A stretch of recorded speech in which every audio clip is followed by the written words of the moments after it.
That's us in public session for this afternoon. So if I just remind members that the committee meeting will be recorded, broadcast throughout Parliament buildings and online, and for anyone in the public gallery. And they're welcome to use mobile devices as long as they're in airplane mode and all devices are muted, and you can connect to the assembly Wi-Fi. Password details are available on the gallery rules, and I would remind anyone that it's not permitted to take photographs or record any of the meeting. So that moves us on to apologies, and I would advise members we've had apologies from Robbie Butler. Have we any other apologies? No, that's great. So that is then item 2, chairperson's business. So just begin by giving everyone a formal welcome to committee today. It's great to have you all here, and we've got some briefings today from uniformed organisations and again from the EA. In terms of anything I want to raise at this item, it's really just to ask members to note the record of the informal meeting with NIC ICTU on the 16th of April, and that's at page 5 of your packs. Can I just check with members? We did discuss this last week, but just with that note being provided, are there any matters arising from that briefing that members want to follow up? No, that's fine. And then I would also just inform committee members, a number of you were in attendance, that we had an informal meeting on Tuesday, a formal meeting of the committee with the British Association for Counselling and Psychotherapy, along with Bernardo's as well, who also attended that. A note of that meeting will be provided in next week's pack, but I would draw members' attention to correspondence from Bernardo's that comes through later in the pack that we may want to reference at that stage. But other than that, I think I would propose that we await the note, the formal note of that, and also the provision of a report into the case for investment in therapeutic interventions in Northern Ireland schools that was mentioned at that before we agreed any formal actions. Members agreed? Okay.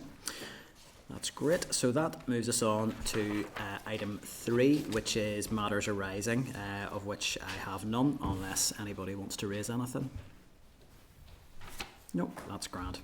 So that moves us on to item 4, and that is the draft minutes of the committee meeting of the 17th of April, and that's at page 10 of meeting packs. I would propose that those minutes are a complete and accurate record of proceedings. Are members agreed? Agreed.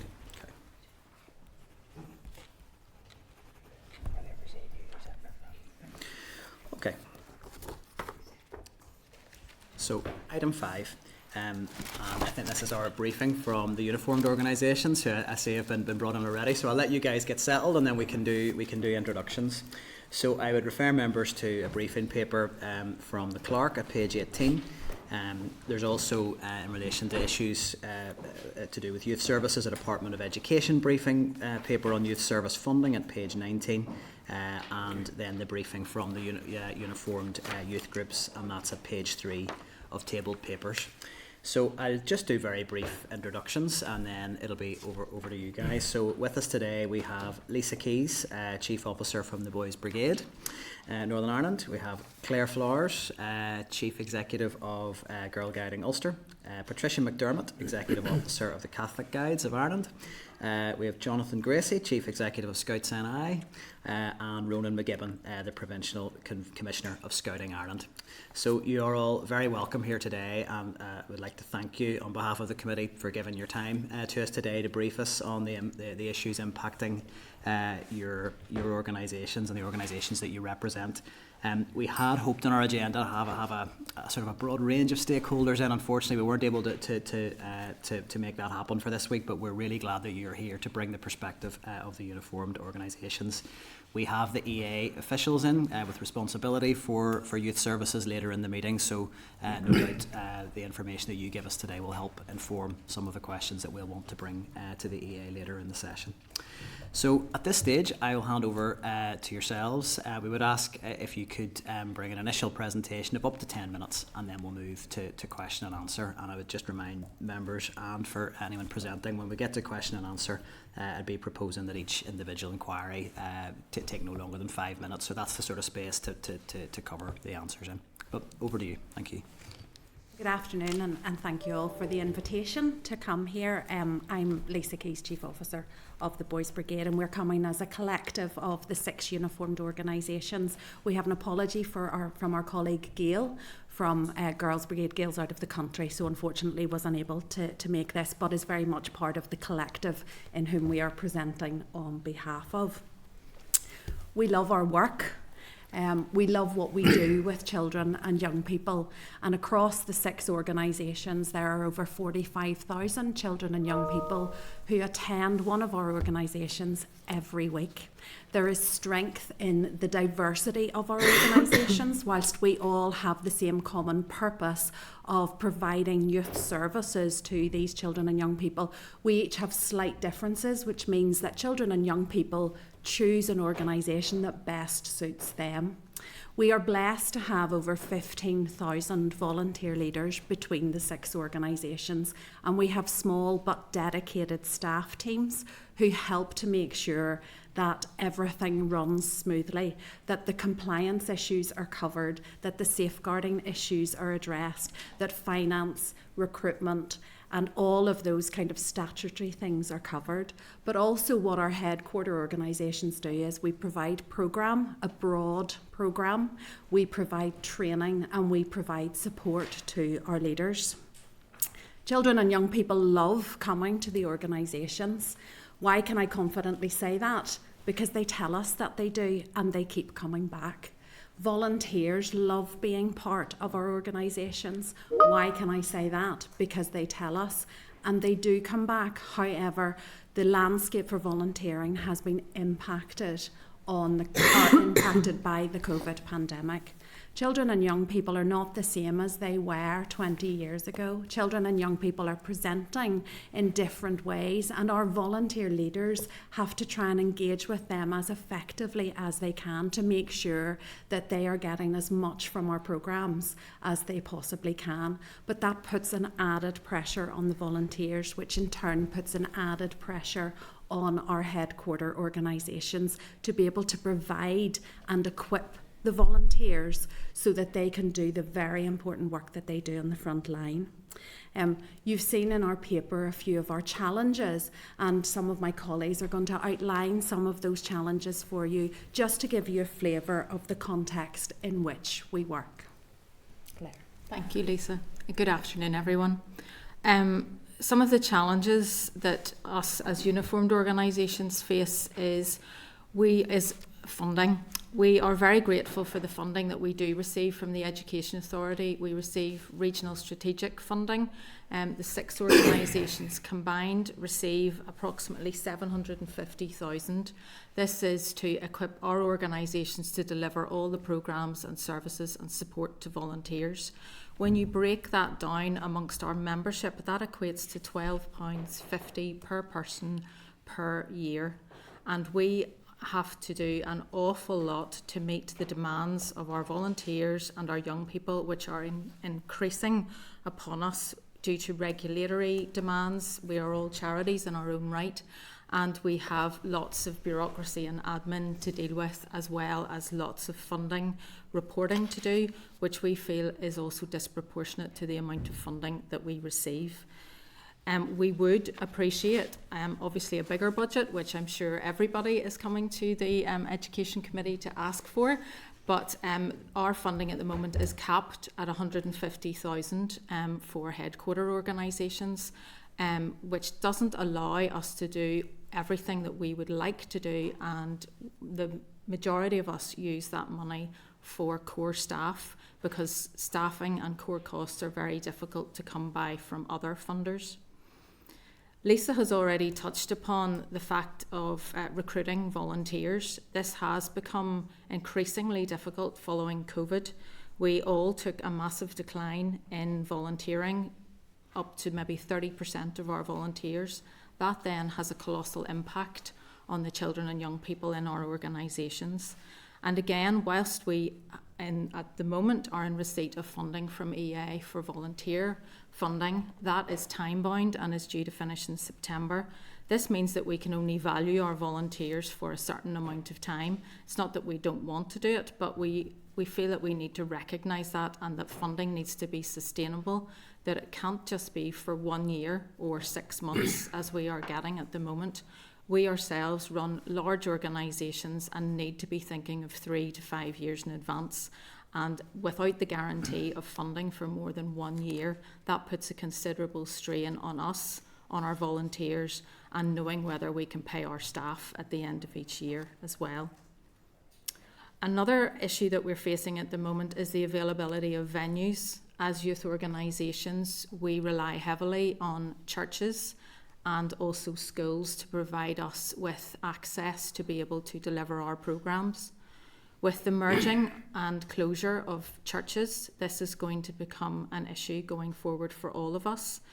And although there is a DE community use of schools policy at the moment, we find that that is rather detrimental at times, because the reality of the fees that are charged and the increasing in rent by schools, it actually negates the use of our organisations being able to use the school's estate.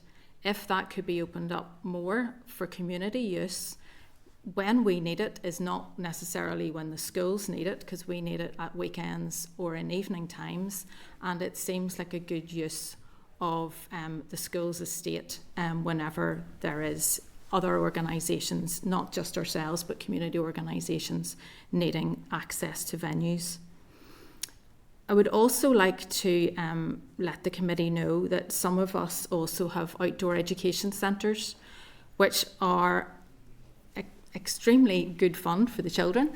We have schools, youth groups, and a lot of uniformed organisations that use our activities. This is a really beneficial use of our estate for all children and young people. They gain lots from outdoor activities: confidence, self-esteem, team building, leadership. And as organisations, we do not get any funding for these as well. These are all self-funded. They are huge facilities to run, to maintain, and to be able to instruct and train our instructors to deliver the activities that they need to do. I'm now going to pass to my colleague, Patricia. Thank you very much, and thank you for inviting us here today. I'm just going to talk briefly about the Uniform Hub, and Lisa and Claire both touched on our organisations offer something different to every child, programme-wise and outdoors and everything. And we also together, we work on different initiatives, and we're committed to continuing that practice. This was impacted by our grant stopping for a Uniform Hub. And the Uniform Hub was encouraged by the Education Authority and began in April 2019 and ended in March 21 when the funding was removed and there was no further funding for it. It was great because we were able to employ a facilitator who coordinated the 6 uniform groups, looked out for activities and collaborations where we could all work together and share our skills and everything. And when that went, we're back to now we do work together, but we don't have that coordinating facility that we would actually need somebody there, even part-time, just looking after that. So that was great that it happened, but as I said, the funding ended and it was really, really beneficial for us. Just our ask, which is at the end of the paper we've sent in, and it's just to hope this paper has demonstrated the value of the uniform sector and our huge numbers. Although we don't reflect all the uniform groups, we do represent a huge proportion of them. And it's just to acknowledge the significance of the work that we do, and that we will continue as a group to represent children and young people and provide the programmes that we do, and we would just appreciate that is recognised. Thank you. Bang on time as well, so that's impressive. No, thank you for your presentation. And I should probably say my youngest is a member of one of your organisations and thoroughly enjoys her time there. So I know firsthand the value of what you do. I wanted just to pick up first of all on the Uniform Hub.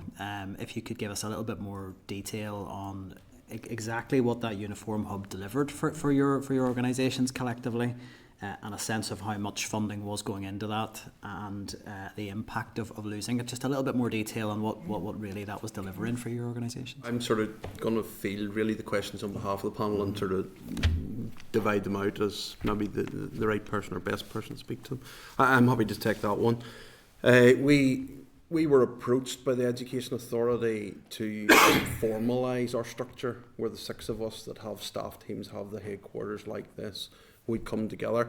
Our organisations all exist for in excess of 100 years, so we've been collaborating, working together and meeting in each other's buildings continually. This was to give us part-time facilitation.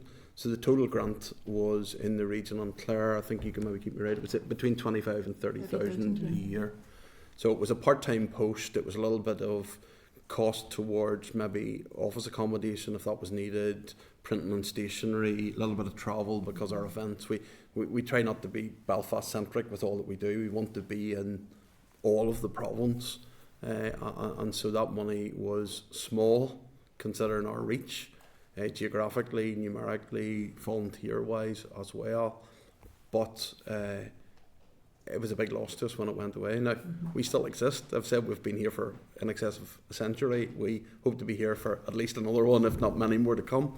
So we will find ways around it, but the effectiveness of having a point of contact, so that if you want us, you would know that one person to go to. We've lost that ability in the short term, and we don't have the means to try and, between ourselves, contribute to a fund because we're already stretched beyond what's reasonable. I was expecting a sum much higher than that when I asked the question. I mean, 25 to 30. In terms of the ask, if it was to be reinstated, we wouldn't be necessarily wanting considerably more than that. Even if it was to double, it would maybe give us a full-time person. But that's just to give you a sense of scale. Yeah, well, that's helpful. And has there been, in terms of engagement with the EA around reinstating the funding for that, given that you've said it was something the EA almost seemed to push as something that was required and would deliver benefit? I think to close that one off, yes, there's been continued conversation, but we believe in treating everything across the sector pretty much the same. So we know if we were to get that, they'd be asked for it in multiple other places as well. So it's not just the 25, 30,000, it's maybe that times 5, 6, however many. Okay, no, that's helpful. I wanted to pick up on the issue of the EA policy on community use of schools. And that there's a bit of maybe a gap between what that policy says and then the reality on the ground in terms of your interaction with local schools. And look, I say this in the context of knowing school budgets are extremely stretched. I think we're all aware of that. But is your sense that the policy is perhaps not being applied appropriately, or is there a need for a subsidy from the EA to maybe to step into that space where schools are struggling? Yeah, I think the policy gives guidance on what the schools should charge. And I think then because they maybe need a maintenance person, caretaker, to lock up at night and set the alarms. But I know that some of our units do use schools, and there's no heat put on in the buildings. There's residual heat left on, from the school day. And but I think they find it strange that they get a local grant from EA and then they have to then write a cheque back to EA for basically the amount of grant that they have received. So it's totally negating what their initial grant is for, to provide programme to, in our case, girls and young women, to be able to deliver the programme that we have in a safe, accessible venue. And it just seems that if the policy could maybe be looked at, and I also know that schools, it's the Board of Governors who make the decision around that, but maybe if there was a better recognition or if the policy could be looked at in terms of opening schools up 2 or 3 times a week, or even one night a week when maybe 3 or 4 different organisations could use it, that might also help with their overheads as well as make it more of a community use during the week. If I can come in off the back of that one, I sit as a governor in a high school and we have had a guide unit attached to it from the school, started 60, 70 years ago. And as governors, we receive guidance that sets out what you should be charging. And when you look at it in isolation, the charges aren't extreme. But if you've got a guide unit or any other uniformed organisation using it for 35 to 40 weeks a year, 2 or 3 hours a night, suddenly that 1 hour that doesn't look expensive becomes very expensive across a 12-month period. So would that, in terms of the pressure that puts in your organisations, you mentioned that you find an accommodation that you can actually use and access. Is that a significant challenge for some groups, not being able to find premises at all? Is that? I think for some of us, maybe rather than all of us, because we do have a lot of church hall use that in most cases comes without cost, but in some cases there are contributions made there too. That's all really helpful. I'm happy to hand over to other members now. Deputy Chair, you. Okay, I have just the one question, and I'll let colleagues come in with theirs. I mean, all your organisations provide a fantastic outlet for children and young people. But you said yourself, Lisa, in your opening remarks that children aren't the same today as they were 20 years ago, and that we're seeing many problems around emotional health and resilience and so on. I'm just wondering if any of your own work programmes focus on issues like emotional health and well-being, and do you get any funding for any of that type of work? Thanks. We do, all of us within our curriculums. Every one of the 6 focuses on some of those areas as best we can. I think we're each in the practice of engaging some specialist support. I know certainly for our organisation we work with a mental health charity to offer some support. We also work with an autism charity, or an autism consultancy to offer some support, and then some of the others, particularly in girls, will look at particular girls' issues. In terms of do we get any support for it, we fund that ourselves through, some of it may come through our EA grant if we've enough to provide some after we have our staff costs and loosely in the programme, but most of us have to go and look for that ourselves. But the challenges that presents to the leaders, because they don't know how to deal with it, because methods that they would have used 20 years ago will not work, and that is a frustration for them. But we also have to look after their mental health and well-being too. We have a duty of care to them, so it's a whole kind of full circle that we have to do. And on the most part, unless we can secure particular funding, so during COVID we were able to secure from the Restart grant from EA, our organisation used some of that for a mental health programme that we have now continued beyond that, because it is so important for boys, and we found that it opened up conversations where boys, I think it was about 47% of our young people that engaged said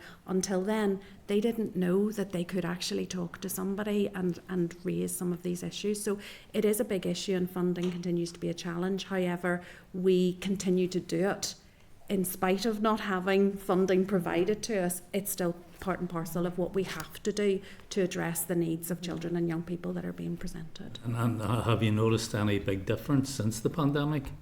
In children and young people, Yeah. Huge differences. Separation anxiety at the very younger element. The younger kids coming through don't have the same cognitive skills, they don't have the same ability, so we're basically having to move our programmes back a level. They just don't have that same knowledge. And then when you get to the older sections, it is harder sometimes even just getting those children and young people involved, because for so long they didn't have to go anywhere, so they didn't go anywhere. So even just their anxiety about coming back into a group with people when they're not used to that socialising thing. So we've seen huge challenges across both children and young people and volunteering that would be reflected in schools or in any other their group. We're not immune to that, and we're trying to tackle it as best we can. Thanks for that. Thank you, Chair. And just to add, some of that's tackled by just delivering normal programme, because there's distraction in that, and you're building resilience, and you're creating a team environment where there's people around you, that you're not in the isolation of the pandemic period. So some of it's sort of that basic level as well as the more specialist. Thank you. Anna, you're next. Yeah. Thank you, Chair. Thank you. Thanks for the presentation and all the work you do with our young people. I suppose I have a couple of wee areas. I'll start with funding, because it's, if anybody would like to sit down with me, I can talk all day about my frustrations with funding when it comes to the community and voluntary sector. Youth work is 1% of the budget, but the community and voluntary sector Now the EA may disagree with my interpretation of it, but I think it's capped when it comes to the community and volunteer sector because they get around 13 million of that regionally. And then when it comes into the specifications, that's where I get really frustrated because of how late in the day sometimes specifications come. We're losing some great people within the sector who are moving on because they need job security. I suppose for yourselves, one thing I've been asking for in any meeting I've had with the EA in the last couple of years has really been from a root and branch review of how they're doing their funding. I also don't agree with the fact that they come in as your funder, your assessor, your collaborator. I just don't see how that really works, in my opinion, and I would like to see a change, and I just want to hear your feedback on that as well. Would you like to see a change in how the funding model is? And there's a couple of follow-up questions there as well.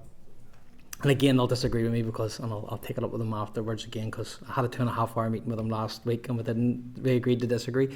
But if like one of your groups were to secure substantial funding from, say, a big lottery or something, and while I agree that you should always look at who's being funded and what, when specifications are being written out, the next year there can be a withdrawal, or not a cut so much to the money, but almost like it's moved elsewhere and the pie is being cut more, and that really leaves that DEA, the way they break it down, disadvantaged. So it's a big frustration of mine. So I would like just to hear the views on that, and I just want to touch on one more topic after, if that's okay, Chair. Can I ask Patricia? Yeah, well, we probably all have views on the funding, and we could be here all day talking about that. And why we're really, really grateful for the money that we do get from EA, and it's important because it's core funding as well, most of it for salaries and overheads, which a lot of grants you apply for, you can't get the core funding. It's probably just the way it's done, the specifications, the bureaucracy around it, the moderation meetings, the monitoring meetings, and it hasn't really increased because we get a certain amount for each group that's registered. And that hasn't increased where insurance has increased, cost of living, which we all know. You struggle to put up any registration fees because families are already struggling. So that income that we would have got has reduced as well. So we are struggling with the grant. We need something more sustainable. We need to be able to plan 3 years, 5 years in advance. At the minute, and last year, we were only planning a month at one stage and then a quarter. So you really don't know. And then to plan for staff, do you have to put them on protective notice and things like that? It just brings all its own problems. So it's a huge area that just needs reviewed. I don't know if anybody else has any. I think in terms of the reporting elements of it, I mean, we receive 150,000. The reporting on that is disproportionate to the money, and when you compare it to the likes of the dormant accounts that we also receive, the reporting on it is very different. We are charities, we are registered with the Charity Commission, therefore we are governed by the Charity Commission. We submit accounts, we submit audits, but the reporting that we have to do for the EA is really not suitable for the work that we do. We are expected to fit into a one-size-fits-all. So we have spreadsheets where we're trying to work out how our outcomes translate to meet the spreadsheets that we are provided. We have to submit reports at the end of the year, even though we have quarterly reported and shown. We have to ask all our members to evaluate us, and we have to get an 80% satisfaction rating, but our members tell us all the time what they think of our services, good or bad, and that's how we improve, because we listen and we engage to our members.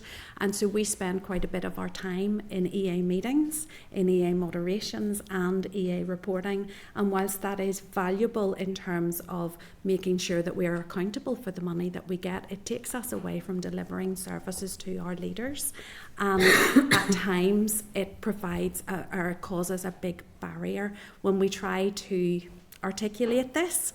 We get so far, and then staff changes within EA mean we have to start all over again with new personnel. Right. So, but maybe 30 seconds on your Come last on, one. And I suppose, and again, I didn't say it, but the heavy lifting when it comes to ground level delivery of youth work is done by the community and volunteer sector as well. So that has to be taken into consideration when we're talking about funding. And I do appreciate all the work that youth workers do. Right. So capacity. Just a quick one, because you're saying about the school estate. I'm just wondering, in that conversation, what about the EA's capacity within their own buildings? Are they offering that up because they're not open every night, and there's some very good facilities that they have, and if they're not, why not? Again, I can just use the school one and then maybe go to Claire because she's maybe greater understanding of the province-wide problem. We as a Board of Governors, where I said, want the school open. There is no issue. We would happily have the guides in 2 or 3 nights a week. But there is a pressure on school budgets that mean they have to be very careful what they spend the money on. And I don't think any school wants to be audited and find that, well, you're diverting it out to these things that are really good, but they're not what the school's there to do first and foremost. So I don't know if there's flexibility within the greater EA structure than just the schools individually to say that, you know, we would like to see a school on average open 2 nights a week to provide services to the community. Quite rightly, the school will come back and ask, well, how's that going to be funded and sustainable and all the rest? But if we don't identify the problem and want to sort it, we'll never sort it.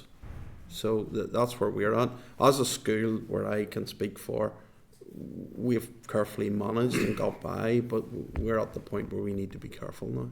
In terms of Danny's point on sort of local youth centres, you know, EA facilities specifically, is that Even their offices? They did offer them during COVID, Yes.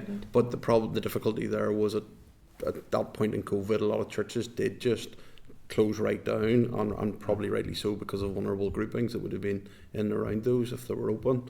But there was a lot of demand on the centres at that time, and there were periods where cleaning had to be done and then rooms rested for a period. But Claire can maybe add.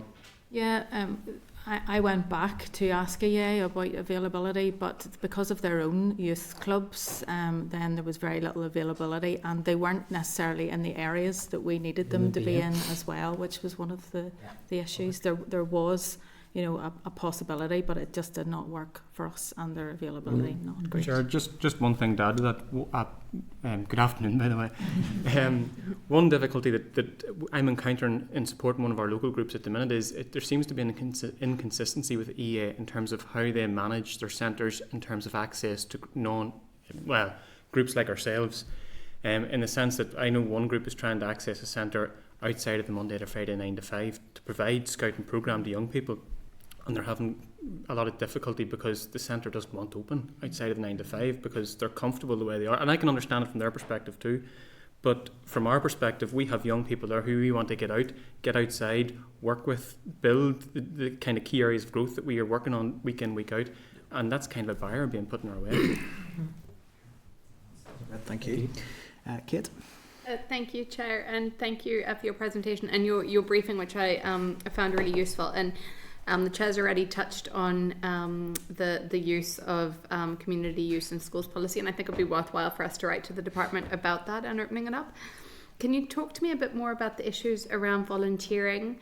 I know from the paper that funding, the regional grant funding is ending in September. What are your plans to deal with that? And is it just funding? Is there anything else that we could be doing to support you? Because I know kind of recruiting volunteers has been a problem as long as I've been an elected rep, you know, helping find volunteers for different groups. Ronan, do you want to lead off as a volunteer? Absolutely, yeah. It's worth noting that these guys do most of their work in terms of their youth organisations Monday to Friday 9 to 5, the bulk of it anyway. I do most of mine 5 to 9 because I am a volunteer. Although just like you work outside the 9 to 5, I end up working inside the 9 to 5 too in a voluntary capacity. The EA grant is of significance for all of our organisations. I mean, speaking from our own perspective, the majority of that EA grant goes in keeping the lights on and keeping people in the office, and that's it. It's not, we have very little play in terms of that EA grant to go out and do more programme, to work with young people, to support the local groups. And so it means looking for other income streams and other avenues. The development fund that was made available to support volunteers until the end of September of this year was fantastic for allowing us to go out and recruit and retain, more importantly retain. Recruitment is extremely important in terms of adult volunteers, but retention is something we should be working on. If we can get someone in the door and convince them that, or let them see the good that they can do as a part of our organisation, the key then is to retain them. And that funding was excellent for that. The challenge that we are going to face certainly in our own organisation is what's going to happen after the end of September, as you've asked. I don't have an answer, to be honest. We want to, certainly in Scout in Ireland, and I'm sure the other 5 organisations will agree, we want to grow, we want to develop, we want more young people to be coming through our doors, because we can see week in, week out the good work that we're doing. We can see young people who have come through and who are growing up and maybe only in for a few years, but the impact that Scouting, Guiding, Boys Brigade, Girls Brigade has on them is long lasting, lifelong, and you need adult volunteers to make that happen. And the value for money we demonstrate, I mean, you have the figures there that have been put in the briefing. We offer significant value for money across these 6 organisations, and so a little bit of money goes a long way in terms of working with volunteers in recruitment and retention. And it is a challenge that we've discussed at board level ourselves in Scout in Ireland about what are we going to do come the 31st of September. How are we going to recruit and retain post that point? And unfortunately, I don't have the answer at the moment. Shy of more funding. One thing that strikes us whenever we look at the sector and beyond the uniform sector, and I imagine from what you say, you'll maybe agree with what we say in this, but quite often we're only heard whenever we have to take action about funding or about cuts or things, and therefore we don't have the significant time that is needed to promote the sector. And therefore collectively with whoever needs to be involved in that, we need to raise the profile of the sector and the volunteers and how much they do and the impact that they have on children and young people. And we try to do it in our own organisations, but it's very hard individually to do it because we're doing all the other things. But I think if there's something that could come out of this is a collective, how do we try and actually raise the profile? We don't want to be seen as, it's only for a certain elite, it's only for a certain sector. Actually, volunteering is for everybody and it goes on, but in the youth and children's sector, it is vital for our children and young people to be that safe space, to be that voice, because the world that they're living in is so confusing and they need it. But we're not actually valuing and really shouting about the good work because we're too busy doing that. But we need someone to advocate on our behalf. And I think just to maybe close this one out, because I know the chair's maybe wishing to move on. Volunteering is not like it was a generation ago, where you could rock up on the night, deliver your programme, go home, prepare for the next week, and go through it all again. Now there is so much bureaucracy and red tape around it, and while our headquarters functions try to take that burden away, even if it's just with help guides to take them through it in a much more straightforward way. There are pressures with that.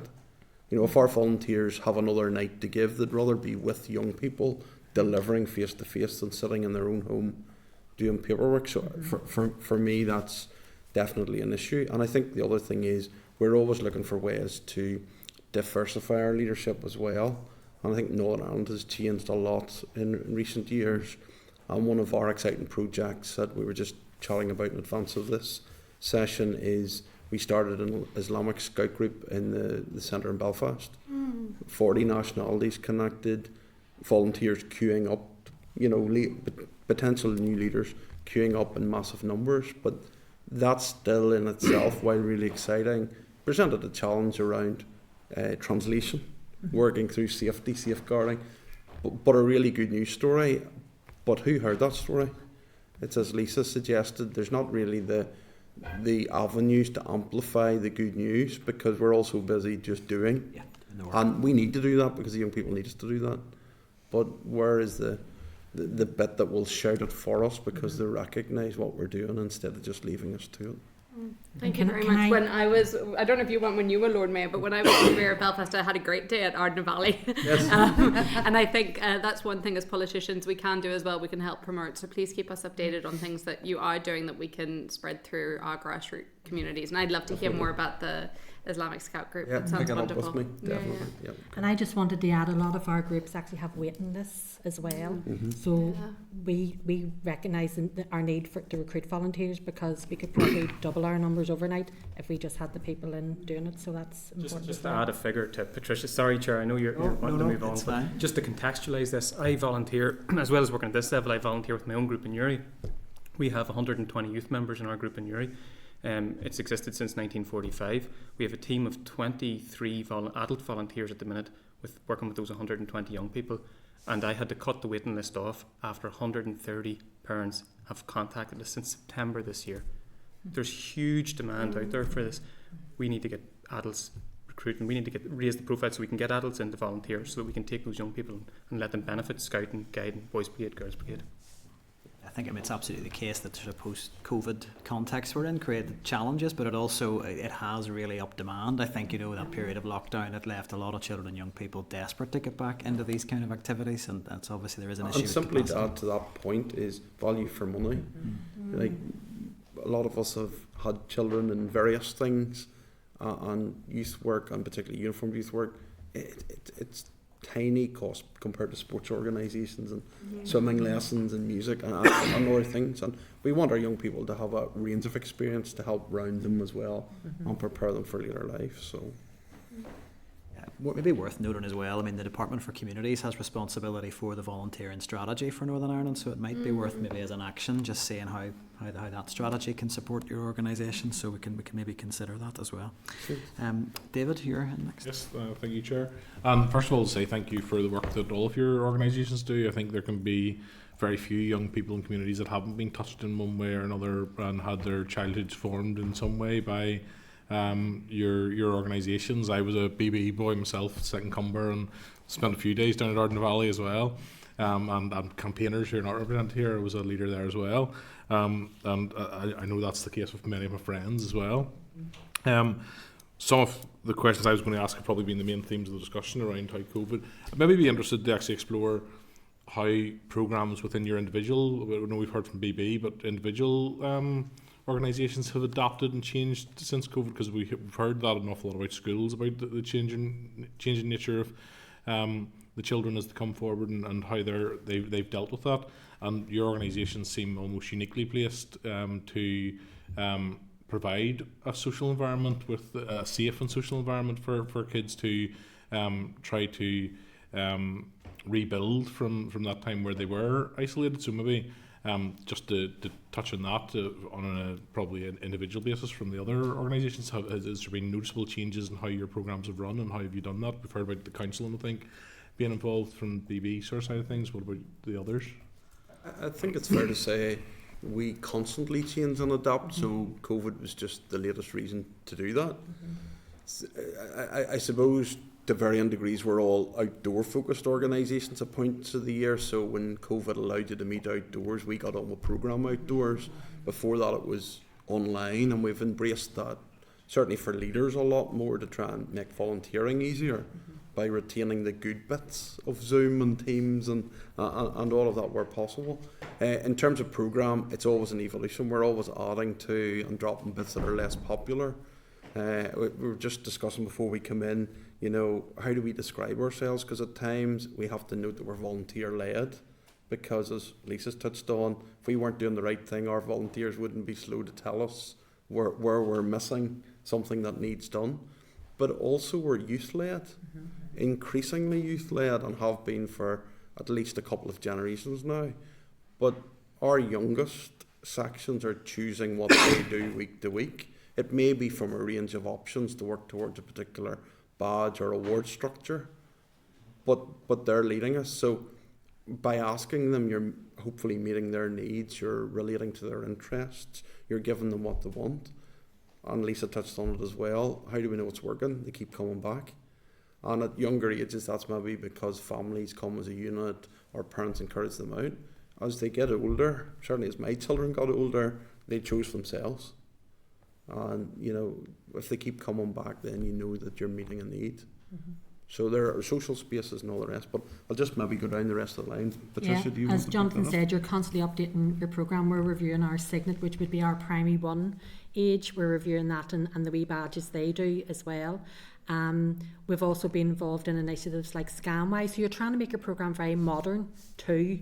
And after COVID, we had a lot of outdoor challenges, so a lot of our programmes geared towards getting the kids outdoors as well, because of lockdown and everything that happened. So you're constantly looking at your programme, because you have to keep it up to date. You have to keep it interesting for the volunteers, and you have to keep it interesting for the kids, because they will let you know if they're not enjoying it. Right. So they're our best critics. I just ask as well, you talked about it being more burdensome now in terms of the bureaucracy around it, and I'm sure elements of that are necessary and have made it much safer as well, and we like to have Access and I. I'm just reflecting my own experience. You know, the one thing about Access and I is that in the past, I think it may have changed, but I'm not sure actually, that you had to do one for every organisation, and you still do. And I can see how, even from a volunteering point of view, that's frustrating, because those are long sort of evenings sitting through that sort of training, and the appetite to go through 4 or 5 of them if you're involved in different organisations can wane. Is there aspects of the bureaucracy, without compromising the safety, that you think could be reviewed and could be made less burdensome for volunteers and for your organisations? Fairly brief, we're running on short on time, but no, it's a good question. We all try and tailor to suit. I mean, for example, in our organisation, our leaders are appointed by the church because we're part of the ministry of the church, but we've worked with the denominations to work out how best we can ensure that their safeguarding training and ours is delivered. We've changed ours to be 1 hour on Zoom, which is a top-up to the church one. So the church have to do it with them. So we say, okay, you do it with them and then you do our top-up. And we've had far more people come through this year than we would have had in a room for 3 hours already saying. So we do try, and all organisations will do the same. We take seriously our obligations in terms of compliance, but we also have to balance that with what can we actually expect of our leaders, and then put the measures in place that if there is something, you know, that is non-negotiable, then we're able to make sure that we cover that. So I think we all do try and tailor as best we can to the climate that we're in. And most of us volunteer as well, whether it be with our particular organisation or others. So we get it from the volunteering side as well. So we're always picking up from others and sharing collective practice. We meet together regularly to share how, to see if there's ways in which we can help each other out and learn from each other and those things. Certainly, as you encounter it, certainly feed that back to us if there's elements of it come up that you feel that should be reviewed, because I'm sure we can all help do that up. Thank you. Right, there was always the hope that Access NI would be a portable system, and there has now been changes in the e-vetting in England and Wales, which has kind of allowed that to happen. So perhaps if we were able to follow our counterparts, or at least make the checks portable, that would certainly help with a lot of admin burden, and means that somebody only has to do a check once. Yes. Thank you very much. Annie, were you wanting to come in on the safeguard and the Access NI bit? You had just indicated we're really very, very brief if you go. Yeah. It was just a wee quick question on that. Sorry, I'm already moving on to the next presentation with the EA. It's a wee quick question I want to ask earlier. See their outdoor learning service and the investment they've put into it? Do you just get free access to that, or you just have to pay for it? We'd have to pay for it, yeah. Thank you. Thank you, and thank you so much. This is fantastic. Like I was a GB girl, a brownie, and a girl guide, so I covered them all. But during my childhood, you know, some of the fondest memories I have were actually in Lorne House, and I loved it, honestly. And my children, well, my daughter, she was a brownie too, and tried GB as well. But so I can't credit you enough for the work that you are doing across the board, particularly for the youth. I suppose my question is, you know, on the education committee, we're talking about children with special educational needs and additional needs.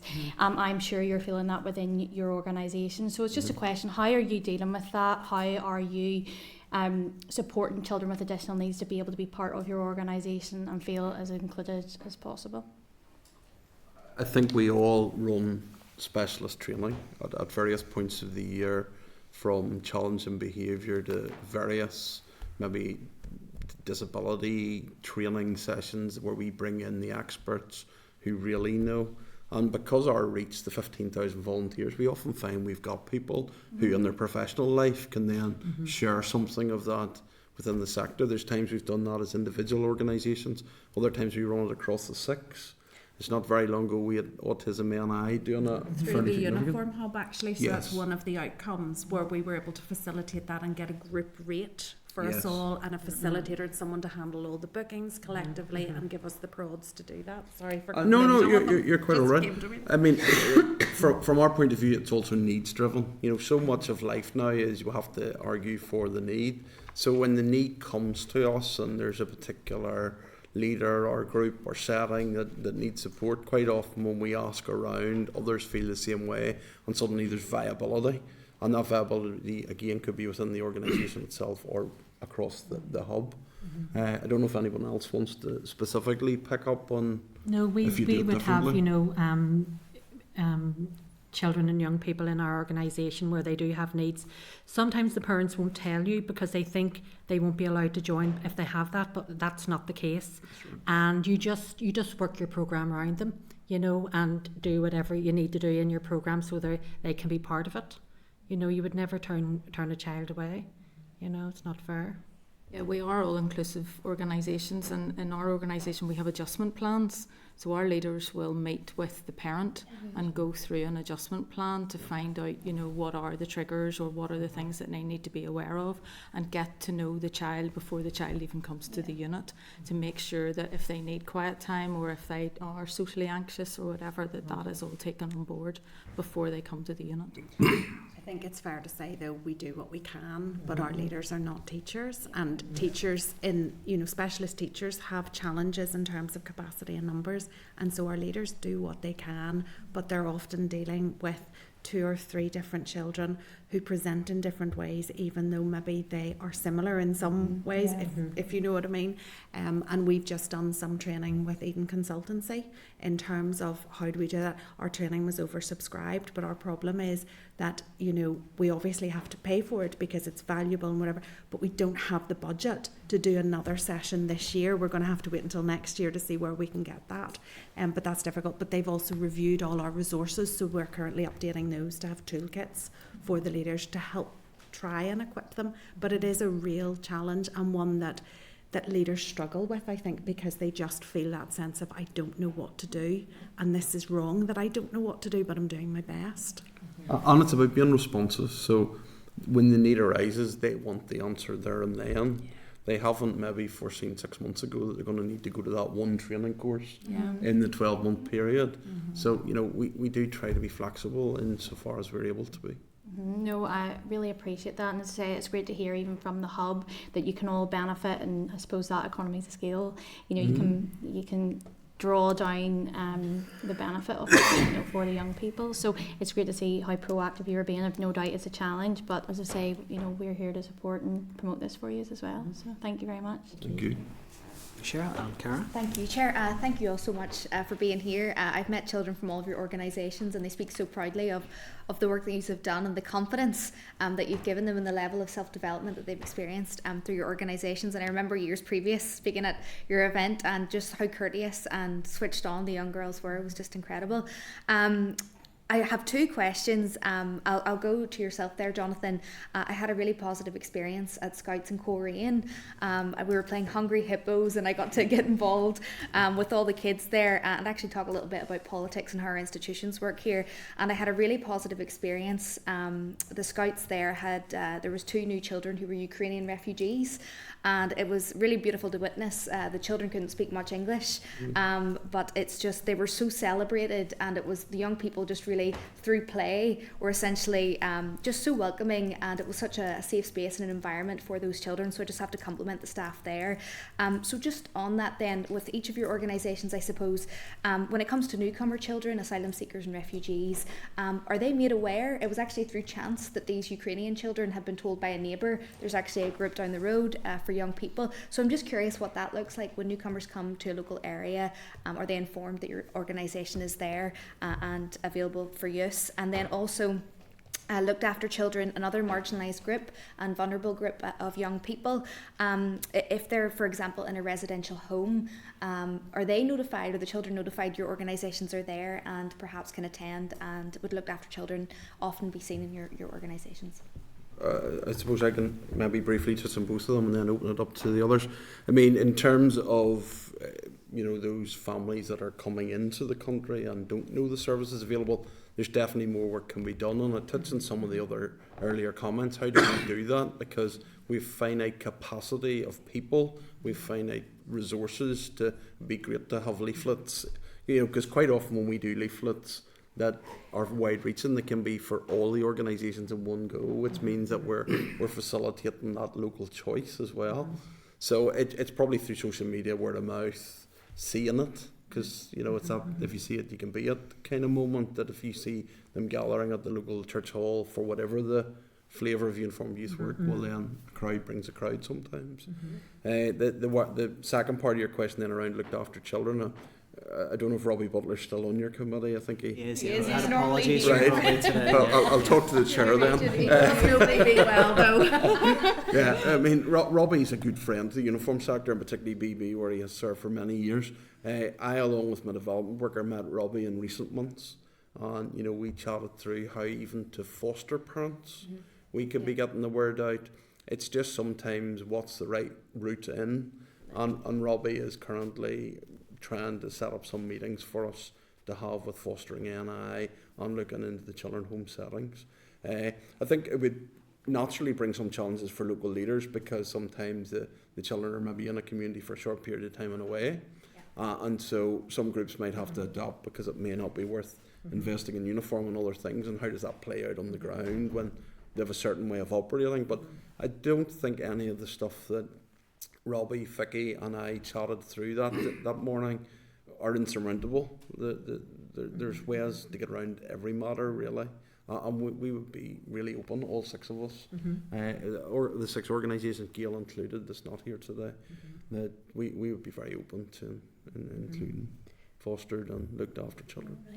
We're beginning to see in different communities, obviously depending on the demographic of the area, but it's not only the children that are coming from countries, who didn't originate or weren't born here or whatever, but some of their parents are coming on board as leaders, which is really great. However, that poses a little bit of a challenge with Access NI and getting all of that done. But we are working with it, but we're seeing it in little pockets, and we're trying to develop that. And I think all of us are trying to develop that through how we do cred, because obviously that is part and parcel of it, and that's something that's embedded through all of our organisations, and will always be that. But just looking at our own communities and how do we tailor what we're doing to suit the demographic of that community, and that will be covered in training and whatever, and listening to our leaders and them telling us what they need for their particular demographic. Really interesting. Thank you all so much for being here and for what you do. Cheers. Thank you. Yeah, I think that's the end of questions there, but I think on behalf of the committee, I think I'd like to say a thank you for your attendance, but also just thank you for the work that you and all your organisations do. I think we're all familiar with it in our local communities, and I'm sure a lot of us either haven't attended in our younger years or as parents, we are well aware of the value that it provides. So we would just want to extend a thank you on behalf of the committee for that. I think there's quite a lot of actions arising from that. We've covered a lot in that session, and I think there's quite a few things we will probably be picking up and writing to the relevant departments or agencies in relation to on your behalf, and we're very happy to share responses that we receive, and also to continue to hear from you. Please do keep in touch with the committee, as issues arise, and we're very happy to make space for you in the future. And I, on behalf of everyone, just thank you for your time and your interest and your support. And we want to keep continuing in the dialogue, because we value what we do, as we've said, and we want to continue to move forward with yourselves and the others in the sector. We're very happy to work across with all the other really, really strong players that there are. It's not just about uniform sector, but we're all united in wanting the very best for children and young people. So whatever we can do to help that, we're very comfortable in doing that. But thank you all so much for your time and your interest today. Thank you. Thank you. While we're just seeing the witnesses out, I think I'll cover a few actions that I picked up, but Clark and also anyone else who wants to remind me of anything that I may have missed. There was quite a few things I think we could possibly be raising. I think one was on the issue of the uniform hub. I think it would be worth, and we can maybe pick it up with the EA when they're here, but I think it would be worth right into the EA to really confirm with them, maybe for their assessment of the value and the impact of the uniform hub, and whether or not in budget setting for the next year that is something that they would reconsider reinstating, because it did seem to add genuine value, and we got some good practical examples there of how that operated. The issue of access to schools, and then Danny, you picked up very briefly on outdoor education centres, just about again what can the EA do to actually help facilitate the uniformed organisations access those facilities. I am conscious that the school budgets are extremely pressed, but I wonder whether, that example of feeling like you get a cheque from the EA, then write another cheque back to them to use their facility does seem you would have to recognise whenever they're saying there about that could be, you know, three hours a night, a couple of times a week. You'd have to recognise that wear and tear that would happen to the school facilities Absolutely. as well. So I mean, I don't think schools should have to bear that cost, but it's whether there's some method of subsidy, so we can certainly raise that. It's taking all of their estate. It doesn't just mean youth clubs. It should mean their buildings and themselves. Like I went and done the meeting last week. It was actually on the Pond Park Road. Lovely manor and wee bit of adaptation to it, wee bit of alteration. Could that be used at night time for a local youth club? Quite often the business case for these, whenever they're built new or schools or whatever, it's about them being a community club. It's not just their initial use. So let's see, make sure that they're living up to that as well whenever they're. Certainly, in terms of the link in with that community use of schools, but the wider EA estate as well. So we can certainly raise Over that. maximise. It's the same with special educational needs. Are they really working the capacity of our schools and all of their buildings as well? I think proactive engagement with boards of governors around it as well to encourage them in that direction. That, you know, if there is a need there, that they're meeting that. Encouragement and support as well, because as you say, yes, absolutely, there's a couple of bits just on the funding, and they were very clear, just the sustainability of it. You know, again, they were sort of looking to September as a bit of a cliff edge for them in terms of, you know, the sustainability of that. So it's again, how can the EA improve the sustainability of funding? And also, I picked up that they seem to feel they could value even a small budget for training would make a big difference. And you know, those points you picked up around special educational needs, those challenges faced in schools are being faced by the voluntary sector as well. So, and then the only other bit I'd picked up was maybe communicating with the Department for Communities if they could, give us a bit of information on the volunteering strategy and how it might support those groups. Was there anything else, if we're agreed on those, that we feel we could be raising with EA? I think the Access NI. Access NI, I was sort of thinking, which would be a Department of Justice function, I think, Access NI. So it would be that. And there's potential to just for the committee to look at outdoor programs more generally. I mean, next week you're going to be in the Forest School. They're, the use of the school estate for physical education, like often pupils aren't getting their statutory minima for that, so something that could be a theme. Can I just come in there, Chair? I'd recently met with a trade union who had said they've had difficulties before representing classroom assistants. There was delays with Access NI, and in discussions they said it could have potentially led to a situation where a classroom assistant is not Access NI approved, but is potentially in a classroom potentially with vulnerable children. So maybe just something that we can note as a committee, and maybe to see if that has taken place, and if so, what we can do to stop it. Agreed on those follow-up actions, and there obviously we'll have an opportunity to potentially raise some of those. Also, transfer of resources there, where the uniform organisations are looking at access to the schools, but actually some of these uniformed organisations have facilities that would be of use to schools as well. So there's a trade-off to be had there too. Great. Okay. So that moves us on to item 6 on the agenda, and I would refer members to the briefing paper from the committee clerk at page 30, and a briefing paper from the Education Authority at page 32. So we're going to be receiving a briefing from the Education Authority, and that will include an introduction from the new Chief Executive at the EA, and a briefing specifically on youth protection. So if you want to welcome the witnesses through.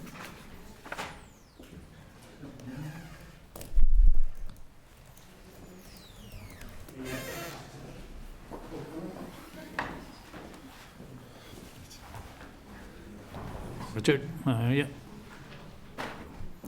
Give you all a chance to get settled there. Thank you. Yeah. Yeah. All right.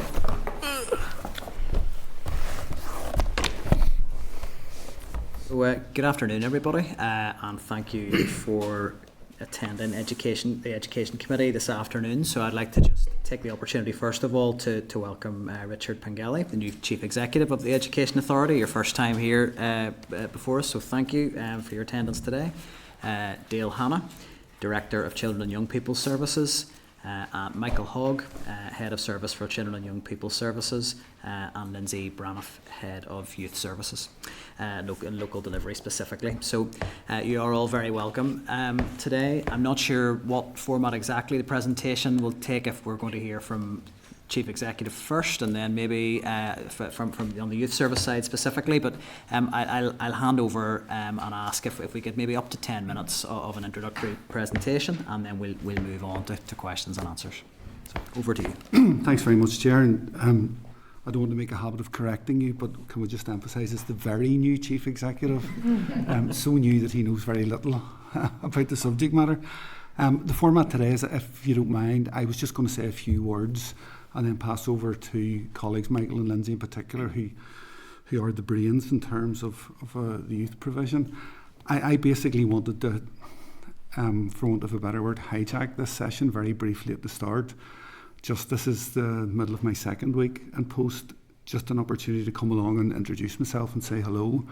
It's a genuine pleasure to be in the education sector. I have to say, one of the things I was acutely aware of in taking a post was, if I'm honest, a fair bit of negative noise about the Education Authority. I have to say that's the diametric opposite of what I've encountered in a week and a half in the organisation. It's an organisation full of energy, full of enthusiasm, and frankly full of inspirational people who are trying to do their very best for pupils across the province. So the role that I want to do is very firmly stand behind them and support them. Part of that will be reaching out to stakeholders. The Education Committee is a very, very important stakeholder. I want to establish a good, open and candid relationship to work with you. We're not at loggerheads. At times you have a very important role to hold us to account and to ask us hard questions. But fundamentally, we have a shared ambition about improving the services we offer. So I just wanted to offer my commitment to do that. I see part of my job as really reaching out across all stakeholders, establishing relationships. I've spent a fair bit of time over the first week and a half, and particularly trying to focus on the rebuilding and repairing relationships with the department. I think that's for Education Authority to succeed, we need to do so hand in hand with the department. Media have reported today a letter that's gone out to schools from the department. It's a really, really helpful development. We've done that in partnership with them, and I think it's a sign of more to come. So I look forward to that. I look forward to, in future sessions, Chair, coming along and offering a lot more substance rather than those grand words. But for today, that's all I wanted to say. If there's any specific questions for me, more than happy to take them. But other than that, with your permission, I was going to hand over to Michael, maybe to say a few words. Well, I mean, just first of all, thank you for attending today. I would want to just emphasise that we do appreciate your attendance. We appreciate you. You know, you're absolutely right. Very, very new in post, but I think there maybe would be a couple of things I wouldn't mind just raising in terms of some of the initial challenges that you're facing. Understand that you may not have had the opportunity to familiarise yourself with every aspect of the EA's work, but I think we are at a really critical point in terms of the challenges facing the educational sector as a whole and the EA, and as the frontline delivery agent for education. I think that those challenges are very acute for the organisation. So I wanted to ask a couple of questions. First of all, just in terms of the financial challenges facing the organisation. Looking at maybe indicative budgets that you might be anticipating coming through, would you be able to highlight from your time in post so far where you see the main pressures in frontline service delivery in the weeks and months ahead? I haven't as yet, Chair, get into the granularity of that. I noticed the Finance Minister's comments, I think, today about the hope and aspiration for the Executive to land in a budget very quickly. That will be really helpful for us. I don't think anyone in public service provision is under any illusions that whatever the budget is, it's going to be incredibly difficult, incredibly challenging. In that context, at least having certainty of what the number is will be helpful, because we can start to deal with that. I think one of the particular challenges for me in terms of some of the discussions I have had, it's interesting that, Chair, you used the word about, in the context of finance, protecting the front line. Because the front line is where the rubber hits the road in terms of education provision, but the reality is sometimes you best protect the front line by investing in the back office. The front line is the apex of the education sector, and it's the apex of any other sector I've ever worked in, but it's built on the foundations of good systems of governance, of oversight, of all the ancillary services that go hand in hand in terms of delivering that key frontline service. So I think there's an early sense I have got that there are some critical issues across the education sector that, by one analysis, would be called the more back office. I think they haven't had the level of investment they should have had in recent years. And I think unless we're careful, that will start to appear in the front line and some real cracks and problems, particularly things like the levels of digital investment, IT security. So there are issues there for us to work with. I think one of the issues for me, and hopefully it's one thing that I can bring personally to the role, is the knowledge of other sectors and the relationships I have, particularly across the civil service. There needs to be a cross-sectoral approach. None of the problems that any public sector organisation face, they will ever be able to solve alone. So I think we need to create partnerships and relationships. In my last role in Justice, we did a piece of work where we looked at some various strategies that touched on the Executive's programme of tackling paramilitarism. When you look at those strategies, the degree of overlap between organisations and sectors, and overlap inevitably leads to some form of inefficiency and more money being spent in trying to solve a problem that really needs. So I think there's opportunities there to release that and re-engineer it back into the more effective delivery. So that's a pretty generic answer to your question, but I hope that's enough for you. I mean, I understand absolutely, in terms of the work around transformation, and there's much been discussed on that at committee, particularly in relation to SEN. And I think there's no doubt that we will have you back here to discuss those plans around transformation of the whole model of delivery and maybe where resource needs to be directed. I think my concern would be looking at just in the short term, that schools feel that they are at a critical point where their budgets are no longer sustainable, where living within a deficit has become the norm for many schools because they feel there is no other way that they can actually deliver education. We've just had uniformed organisations in, and we'll hear from other youth sector representatives in future meetings saying that they don't feel their funding is sufficient to deliver what they need to do to meet need locally, nor is it sustainable. So I think for me, when I reference frontline services, it's really in this really constrained financial position we're in. What can you do in terms of giving that assurance that it's not going to be schools and it's not going to be youth services that bear the brunt of the EA having to live within their means in a difficult context? I think it's difficult to give an absolute assurance about that, if I'm candid, because I think I would contend the point that if we absolutely ring-fence funding that goes directly to schools, and we think if there are savings to be made, they must be made elsewhere. I think the point I'm trying to make is making those savings elsewhere will inevitably have equally adverse implications for schools. So the brutal reality is we're not going to get the funding settlement that we want, or indeed we need, in terms of service provision. So the way forward is going to lie on some really hard-nosed choices. And I think the best thing that we can do with schools is be honest that we're not going to have a financial settlement that solves the problem, but that what we are prepared to do is have conversations about prioritisation. And that's going to need to happen across this sector and across every sector, that we're not at the stage where we can say to every delivery organisation, you must continue to do everything that we've ever asked of you. I think we need to prioritise and look at areas where need is most acute, and establish some real sense of prioritisation. I genuinely hope that will be a sort of hunkering down for a year or two, and that the dial will start to turn in terms of the financial position. But I genuinely worry that in terms of many services, we're rapidly approaching the point at which they become unsustainable. So it's about trying to maintain the services through that. I think the executive hasn't been back for very long. I don't doubt that in the coming weeks and months the executive will start to take a much more strategic grip of the challenges they face, and they inevitably will start to think about some medium and long-term solutions. So in many ways it's about survival in the short term, but we do need to work very, very closely. And we need to listen to what those colleagues at the front line tell us. It can't be about us preaching to them about how they run their services. There has to be that genuine engagement. I would want to emphasise that point. I think certainly from speaking to principal school leaders, they feel that there hasn't been maybe the required level of listening in terms of what they need to deliver education for children and young people. I don't want to labour that point, as I know we're here to speak on youth services. I don't think it would be acceptable to have you here today and not ask a question around SEN, because it is the question I think that is on so many parents' minds at the moment. I understand there's a wider context of reform and transformation, absolutely, and the committee will be willingly engaging in that in terms of scrutinising how that process rolls out.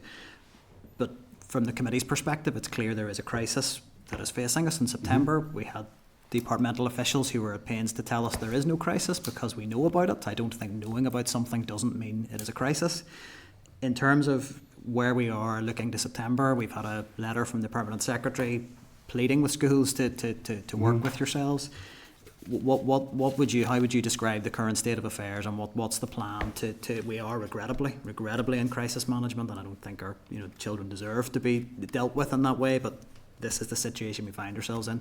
Can you update us where we are and what the plan is for I'll say a little September? bit, and then maybe Dale might want to add a little to the granularity. And if I can apply the caveat that members of the committee will probably, their depth of knowledge in this subject will far surpass my own at this stage. Based on the conversations I've had with Dale and colleagues over the last week, I would be reluctant to use the word crisis. I would be very comfortable using the words to say it's a critical strategic challenge for us. This is a big issue. It's a very, very complex issue. With respect, that's not what we hear from parents. Well, they feel that they're in a crisis because they look at their peers and they say they've got a place, they'll get their place, they'll get it through the normal channels, and my child will not. And for them, for that family, that's a crisis if they have no certainty and they have no idea of where their child will be or if that provision will be appropriate. So again, I would make the point that knowing about something, knowing about the scale of the problem, does not mean it is not a crisis. And I think parents, the feedback I've received from parents when the phrases have been used that this is not a crisis, that they struggle to understand that analysis. And I think you make a very, very fair point. I think from the perspective of an individual parent with a child, I can absolutely understand that it feels like a crisis. I think one of my own points of learning over the last week to 10 days is that we need to accept that the position in the context of SEN is different from mainstream, and the timescales are different, the processes are different, they're more complex. It will always, unfortunately, feel like a bit of a crisis, I think, for parents. I think part of that, there's an issue for us that we need to up our game in terms of the dialogue and communication with individual parents. We need to become more accessible. They need to find it easier to reach out and get information so that they don't feel the need to reach out so frequently, because every time they reach out, they feel they're not getting the answers they want. So we need to do that. But in terms of, there's a huge amount of work has gone into it. I think the Permanent Secretary's letter to schools has been very helpful. I certainly wouldn't, I think some of the media were nearly thinking it was a knee-jerk desperation effort. I think it was a planned effort that Dale's been working with colleagues to try and to generate that letter. We're currently scoping, and there's other work we're doing with the department which we think will incentivise and encourage other schools. Schools have by and large worked very collaboratively with us and stepped forward. So there's a big programme of work. Maybe if you want to put in some of the detail. Okay, and look, it'll be similar to what I reported the last time, Chair. So fundamentally we're working flat out with schools to put those provisions in place, and we know from last year that the number of pupils was fourfold what we had predicted, but we have planned on the basis that we think we needed 1,000 additional spaces across the system. That is challenging, and that continues to be difficult, but we're really focused on doing that. We've really had to listen, and it's interesting about the principals and the school leaders and not listening. I hope that in this space we will be able to start to demonstrate that we have been listening, because the letter from the department clearly sets out, that there will be additional capital available to schools. We have a bid in with the department in terms of the additional support, because setting up the provision is one thing, but then we need to make sure that that provision is successful moving forward, and that the schools have the capacity both within their teaching staff and their support staff. So in terms of that, we're working really hard to get that all in place to have the provisions ready. I think I spoke the last time and I said the reality of the situation is I don't believe that, say, come the end of June, we are going to have all children placed at that point. So that remains our planning assumption, that this is going to be a process which is going to continue throughout the summer, and there are going to be those families, as you've indicated, that will feel under significant pressure and anxiety because their child hasn't a place at that point in time. And again, listening to everybody and trying to listen to the system on last year as well, Chair, is that we have a model developed that we're going to do a wraparound service around those families that find themselves in that situation, and we're going to support them on a very localised, individualised basis. We have a level of confidence that we will ultimately get these children placed, and we will find those places for those children. But I'm not going to shy away from the fact that that is not going to be by the end of June, and in all likelihood it's going to take us most of the time during the summer and into the start of the next academic year, because it is challenging.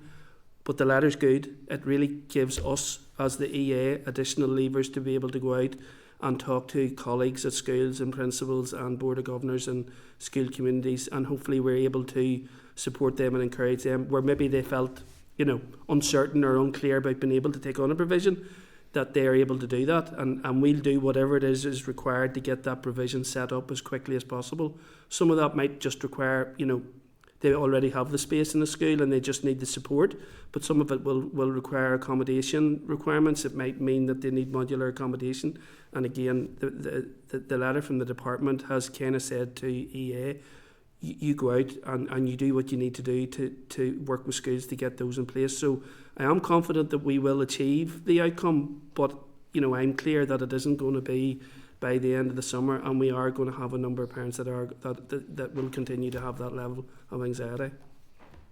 And I think the communication with parents is critical, and I think we as a committee would emphasise that has to be got right this year, because it definitely wasn't last year. And I think that there's the part of the nervousness that parents feel is that are we going to hear, are we going to know? I don't want to take any more time in the session up with this. I mean, I maybe just pass the Deputy Chair if you have anything just for the new Chief Executive, and then we'll maybe move on to the youth briefing. So, Richard, just in your opening remarks, you commended the staff who are working for you, and the attitude that exists within the EA. And that runs counter to what we had been hearing previously about low morale within the EA and staff crying at their desks and so on. So you're painting a very different picture. And the fact is that over the last number of years, the EA has shipped very serious reputational damage. Would you agree with that? Certainly, as an external observer of the last couple of years, I have heard strong criticism of EA. I can't offer a view as to the legitimacy or otherwise of that, but if your question is the external noise, sounds as if it's damaging the reputation of the organisation, I wouldn't disagree with that. And the point on staff and low morale, I think the point I'm trying to make is, look, this is working day 8 for me. I personally haven't encountered any of that. I'm not going to sit here and say it doesn't exist. It's a huge organisation, and I've met a tiny proportion of staff at this stage. But what I want to do is continue to reach out and engage and meet staff. I have been struck by the positivity that I have encountered in the first 8 days. But I don't want to lock myself away and not hear that. If those morale problems exist, I want to know about it. I want to engage with the staff, and I want to make sure that we start to fix that, and we start to address the reputational point, because fundamentally, as I say, I won't demur from this point, what I have encountered is a very strong organisation with a strong ethos of aspiration to public service excellence. I need to seek to support them to achieve that. I mean, morale has been lifted since the announcement that you were coming in. I mean, that's got to do with it. You said you spent your first few days trying to repair the relationship with the department. What was the problem with the relationship? It's not a specific problem, but there's just a sense that, at the end of the day, this is an arm's length organisation. So the department and the organisation have been working at times in parallel. What myself and the permanent secretary and we know each other of old. We sat around the permanent secretary table for many years together. So some of the preliminary conversations we've had is very much about levering that relationship, working together, not allowing, because sometimes some of the reputational damage is that people try to set the department against the education authority in terms of external comments on it. So I'm trying to work with the department. But if you're trying to repair something, there must have been something broken. What was it that was broken? What has caused this difficulty in the relationship? Well, you see, and the reason I'm asking you about this is because there are parents who are going to be sitting waiting for their children to be given placements, children with special educational needs. And if there was a problem previously between the department and the EA, then we need to know what that was. Parents need to know what the problem was. And if there was a problem, has that problem been resolved? Well, maybe, Pat, it's a poor choice of words on my part, and maybe refresh rather than repair. Certainly, in terms of, we'll take SEN, SEN primarily is a responsibility for the Education Authority. The point I'm making is maybe the relationship wasn't as good in terms of us achieving every ounce of value we could out of the relationship. So that's where I want to take the relationship to.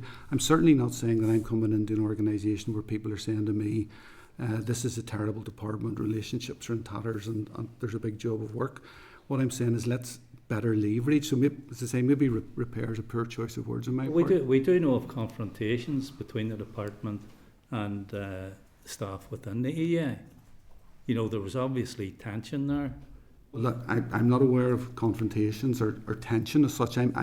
What I'm just aware of is that we can better leverage that. And I've seen fantastic evidence in the first week of departmental colleagues proactively reaching out to me personally and to colleagues and the senior management team in terms of looking at new and better ways, particularly in the context of saying how we can drive this agenda forward, working collaboratively to achieve that. So it's very much about achieving best value in this space. Okay, well, we'll look forward to hearing in the future about the new relationship between EA and the department. Just one other point. Just one short one.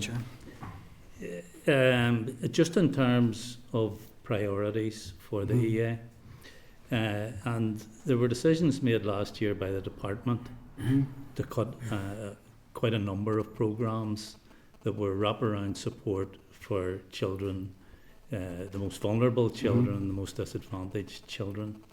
Can you give a guarantee that given the budgetary challenging environment we're in at the minute, that you will ensure that those most vulnerable and disadvantaged children within our education system are protected by the EA? Well, I don't know the detail of the point you make, Pat, but if I understand you rightly, you're saying the decision was taken by the department to cut those. I can't give commitments on the part of the department. I'm not asking you to speak on behalf of the department. I know the department will make its own decisions. I'm talking about decisions from within the EA. Well, in terms of the EA, I will need to wait to see the budget settlement that's put in place, hopefully later this month or in the next week or so by the executive. That'll come through the department to EA, and then I will need to work with the board to set out a series of strategic priorities and how we will move that forward. This isn't a one-man show, so I cannot have a unitary view on how we deploy that budget and how that works. But I can give you... You can say, as Richard Pengelly, I want as my priority for this education authority to ensure the most vulnerable and disadvantaged children in our society are protected as far as possible by the education authority. I've no difficulty saying that would be an absolute priority of mine, but you'll appreciate I have to stop short of giving a guarantee that we can do it because I don't know the shape and size of the budget settlement. Perhaps sure Pat can have a word with his colleague, the Finance Minister, because she would be best placed to make sure the funds are in place to ensure those things continue. Well, maybe Richard should have a conversation with the PARMSEC in Health, who seem to be dragging their heels. I'm going to suggest we draw this aspect of the discussion to a close. I'm conscious we've got EA representatives from the Youth Service here, but I felt that as the Chief Executive may not be before us again, as we have a packed agenda over the next number of weeks, it was important that we got those headline issues in terms of budgetary pressures and the impact on services aired in this session. I'm going to hand over to Michael, I think, to begin on the Youth Service briefing, and then we'll look for a presentation up to 10 minutes, and then we'll move to questions. Okay, thank you, Chair. Michael. And can I begin by thanking both the Chair and the Committee for this opportunity to report on the developments and innovative work of the Youth Service. which delivers effective educational outcomes to over 254,000 children and young people each year, aged 4 to 25 years across the region. As a quick introduction to this session, what I'll try to provide with you are insights into the place and value of DE-supported youth work, outline how youth work meets the strategic actions across government, detail the exceptional work of our volunteer workforce, provide a high-level overview of the resource allocation for the delivery of services, and alongside that, noting what is going well and the challenges that we are facing. The place and value of youth work is that in June 2022, the Landscape Review of the Education Authority was published. It stated that consultation feedback provided high levels of positive feedback around the effectiveness of youth service, highlighting its ability to place the young people at the core of its service and to offer a flexible and agile service. Further, the Independent Review of Education reported in December 2023 that the full contribution of youth services has yet to be fully realised. DE-supported youth work is educationally focused, but its delivery impacts on many different policy areas. Youth work contributes economic and social value by helping to reduce crime, improve health, promote community relations and increase employment, as well as increased participation in education. It is a cross-cutting service and any structures to support its delivery need to recognise that. To further illustrate the impact of that work in these spaces, outcomes of youth work interventions across government have resulted in a 54% reduction in young people engaged in violence, as evaluated by Queen's University Belfast through our Engage programme. Using funding from the Executive Office for T-Buck Camp programme, the evaluation of that programme indicated that 90.6% of young people felt more favourably to young people from a different religion or community background, and 77.8% of medical staff and allied health professionals believe that the Connect programme, a youth work intervention based in hospitals' EDs to support young people aged 16 to 25 who attend due to trauma, adds value to the health service. And finally, 79% of young people engaged in our REACH and FLAIR bespoke mental health initiatives reported that they were more aware of their emotional health and well-being. A key focus of the Executive Office is the development of a strategy to end violence against women and girls. The Youth Service has facilitated engagement across the region through 12 youth panels with over 110 young people engaged to support the development of a 7-year government strategy. This is an example of how essential the youth services have been in facilitating engagement with children and young people across other government departments. Moving forward, and as the Department of Education completes its policy review, it is hoped that the place and space of youth work, alongside how it should be resourced to deliver essential youth provision, will be determined. The core of youth work is led by volunteers. We now have in excess of 20,000 adults delivering youth work directly with children and young people. This equates to 96% of the youth workforce. These are placed within our faith-based youth organisations, our thriving Irish medium sector and the foundational youth work of our uniformed youth groups, all ably supported by effective regional support bodies. The challenges presented by COVID-19 have been met by strategies to re-engage, re-energise and retain volunteers to ensure that weekly commitments to deliver youth work is both maintained and developed. It's delivered and underpinned by our youth work volunteer strategy, co-designed in 2022 with the community and voluntary sector. The early indication is that that strategy is having a significant positive impact, with volunteer hours per week increasing from 48,000 to 52,000. If we were to pay this with a salary equating to what our part-time staff costs are, this would total to over £600,000 per week. We welcome the Irish medium youth sector's development of a new youth academy to provide succession pathways for Irish-speaking young people into a career of youth work. Funding to that sector has focused on workforce development, with the addition of a pilot linking youth into new careers programme this year, providing up to 12 young adults with 12 hours of training and youth work delivery per week, alongside opportunities to gain accredited outcomes.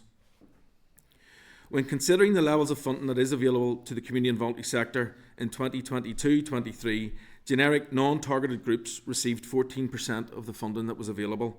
This equates to significant value for money. The funding for generic non-targeted provision increased in 23-24 by 69% compared to the previous financial year.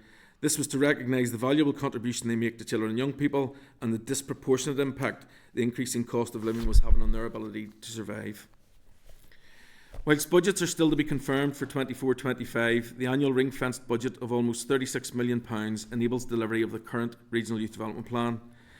This year, to secure the adequate provision for children and young people across Northern Ireland, youth work is provided through supporting 1,280 volunteer-led youth providers in the generic non-targeted sector, 96 community and voluntary sector local area-based awards, 24 community and voluntary sector local project awards, alongside 84 statutory youth centres.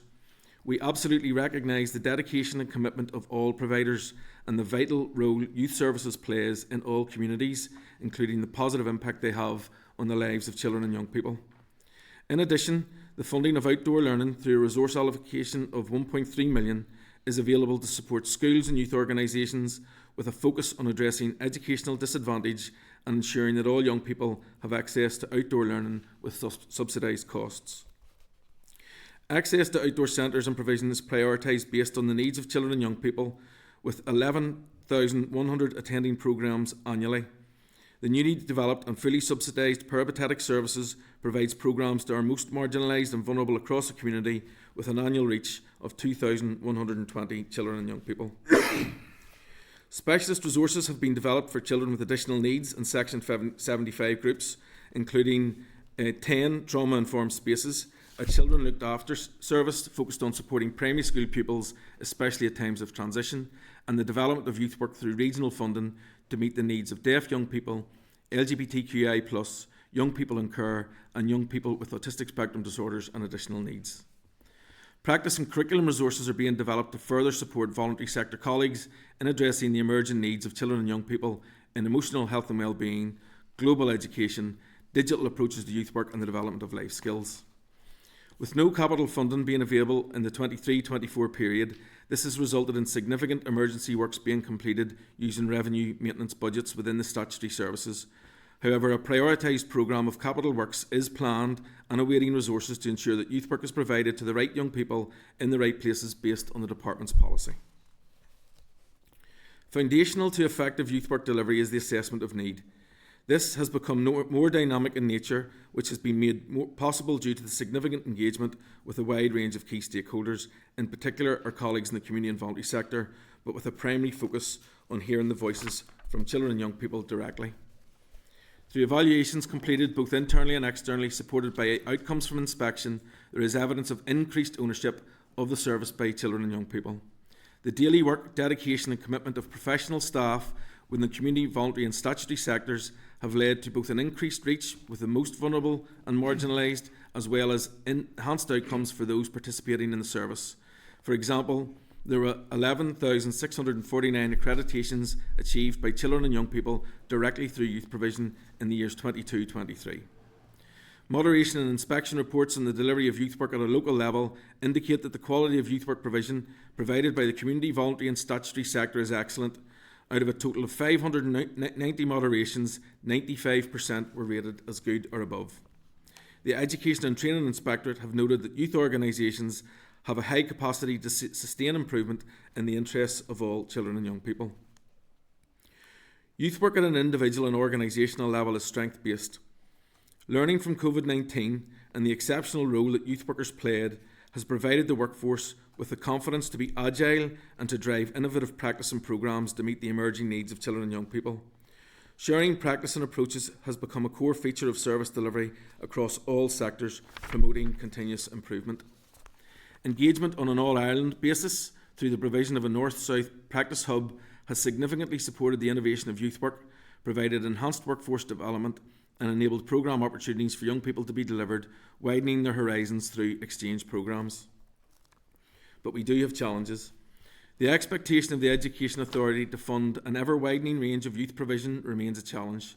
Support for how decisions are made on this matter and the process of how we ensure we remain congruent to both our statutory and policy requirements have been significantly strengthened by the introduction of the Youth Service Funding Programme Board.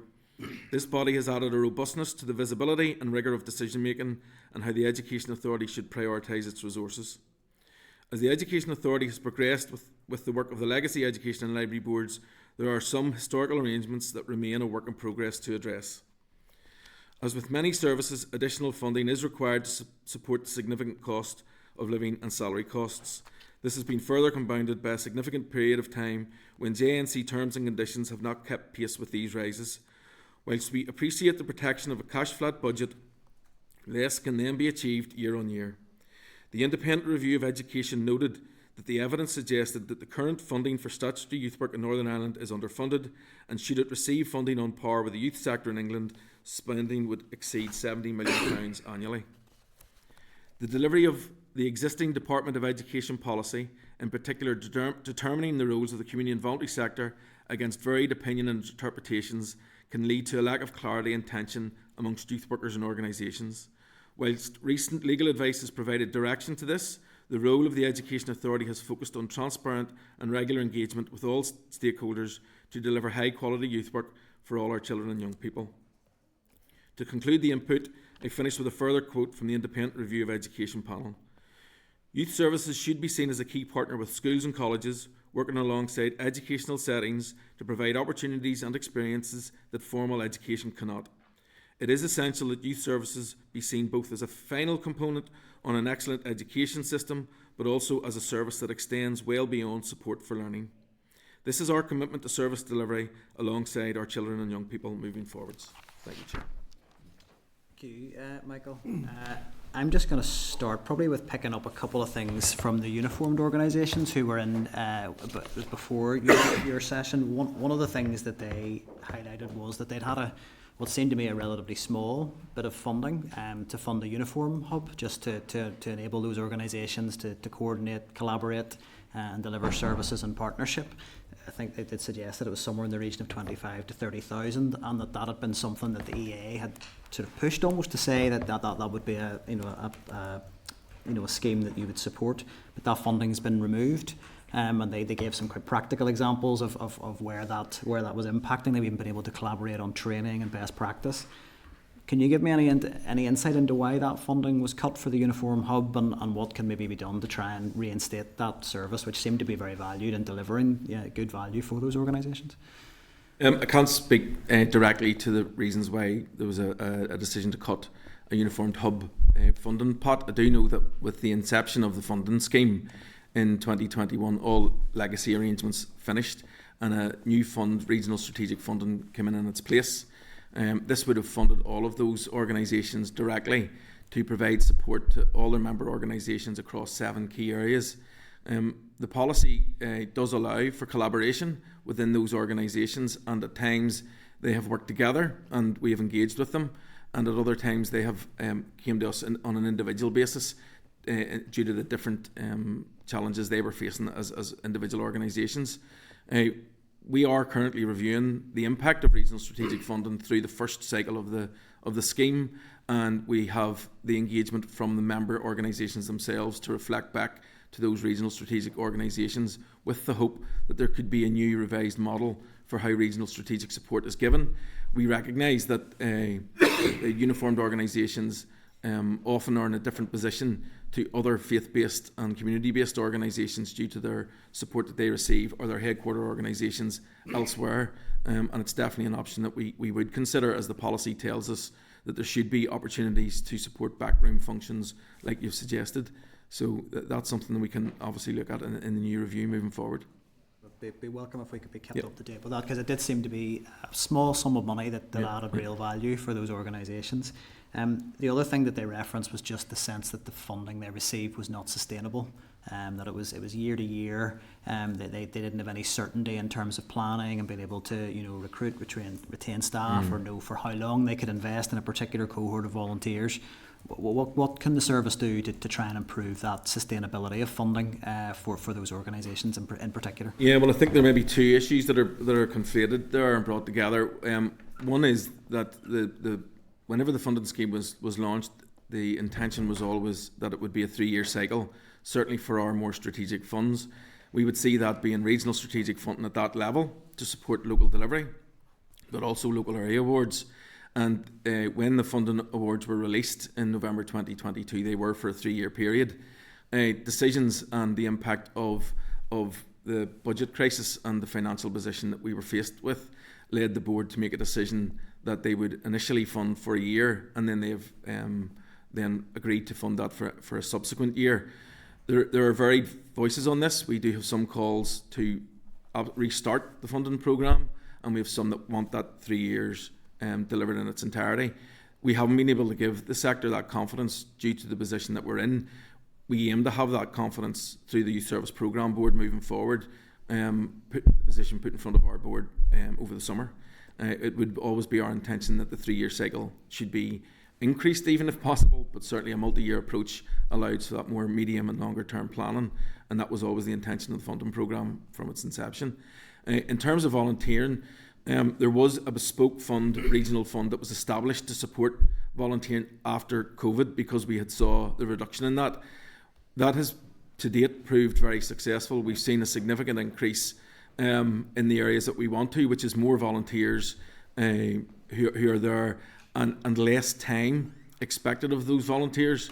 That might sound counterintuitive, but what we were seeing was that there was less volunteers who were then having to give more time.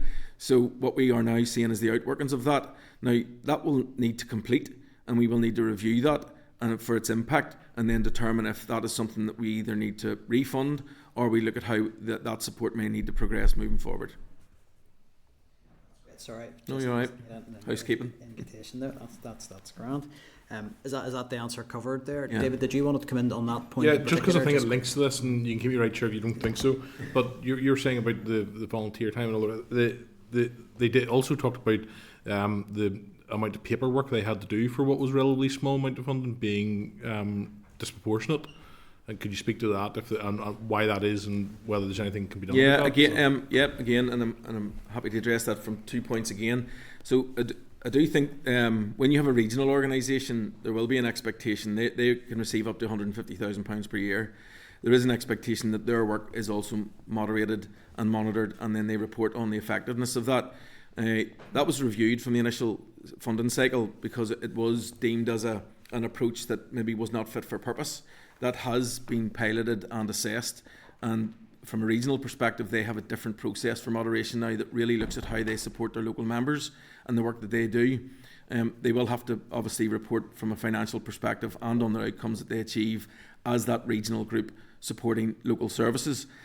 At an individual level, in terms of the groups on the ground, this year, and again through the work of the Youth Service Funding Programme Board, we were able to bring together both the registration data and the application data for generic non-targeted funding. Prior to this, that had been two separate processes.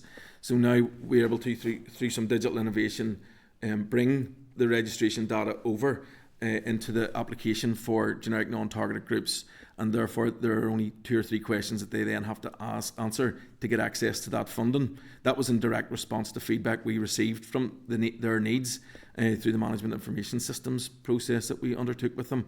In terms of what they report on, due to the level of funding, it is an income and expenditure sheet that they provide us, which is just a low-level total of how they used our funding, often lower than £3,000 per year, and also just what they intend to do next year, and that really is what they're asked to do.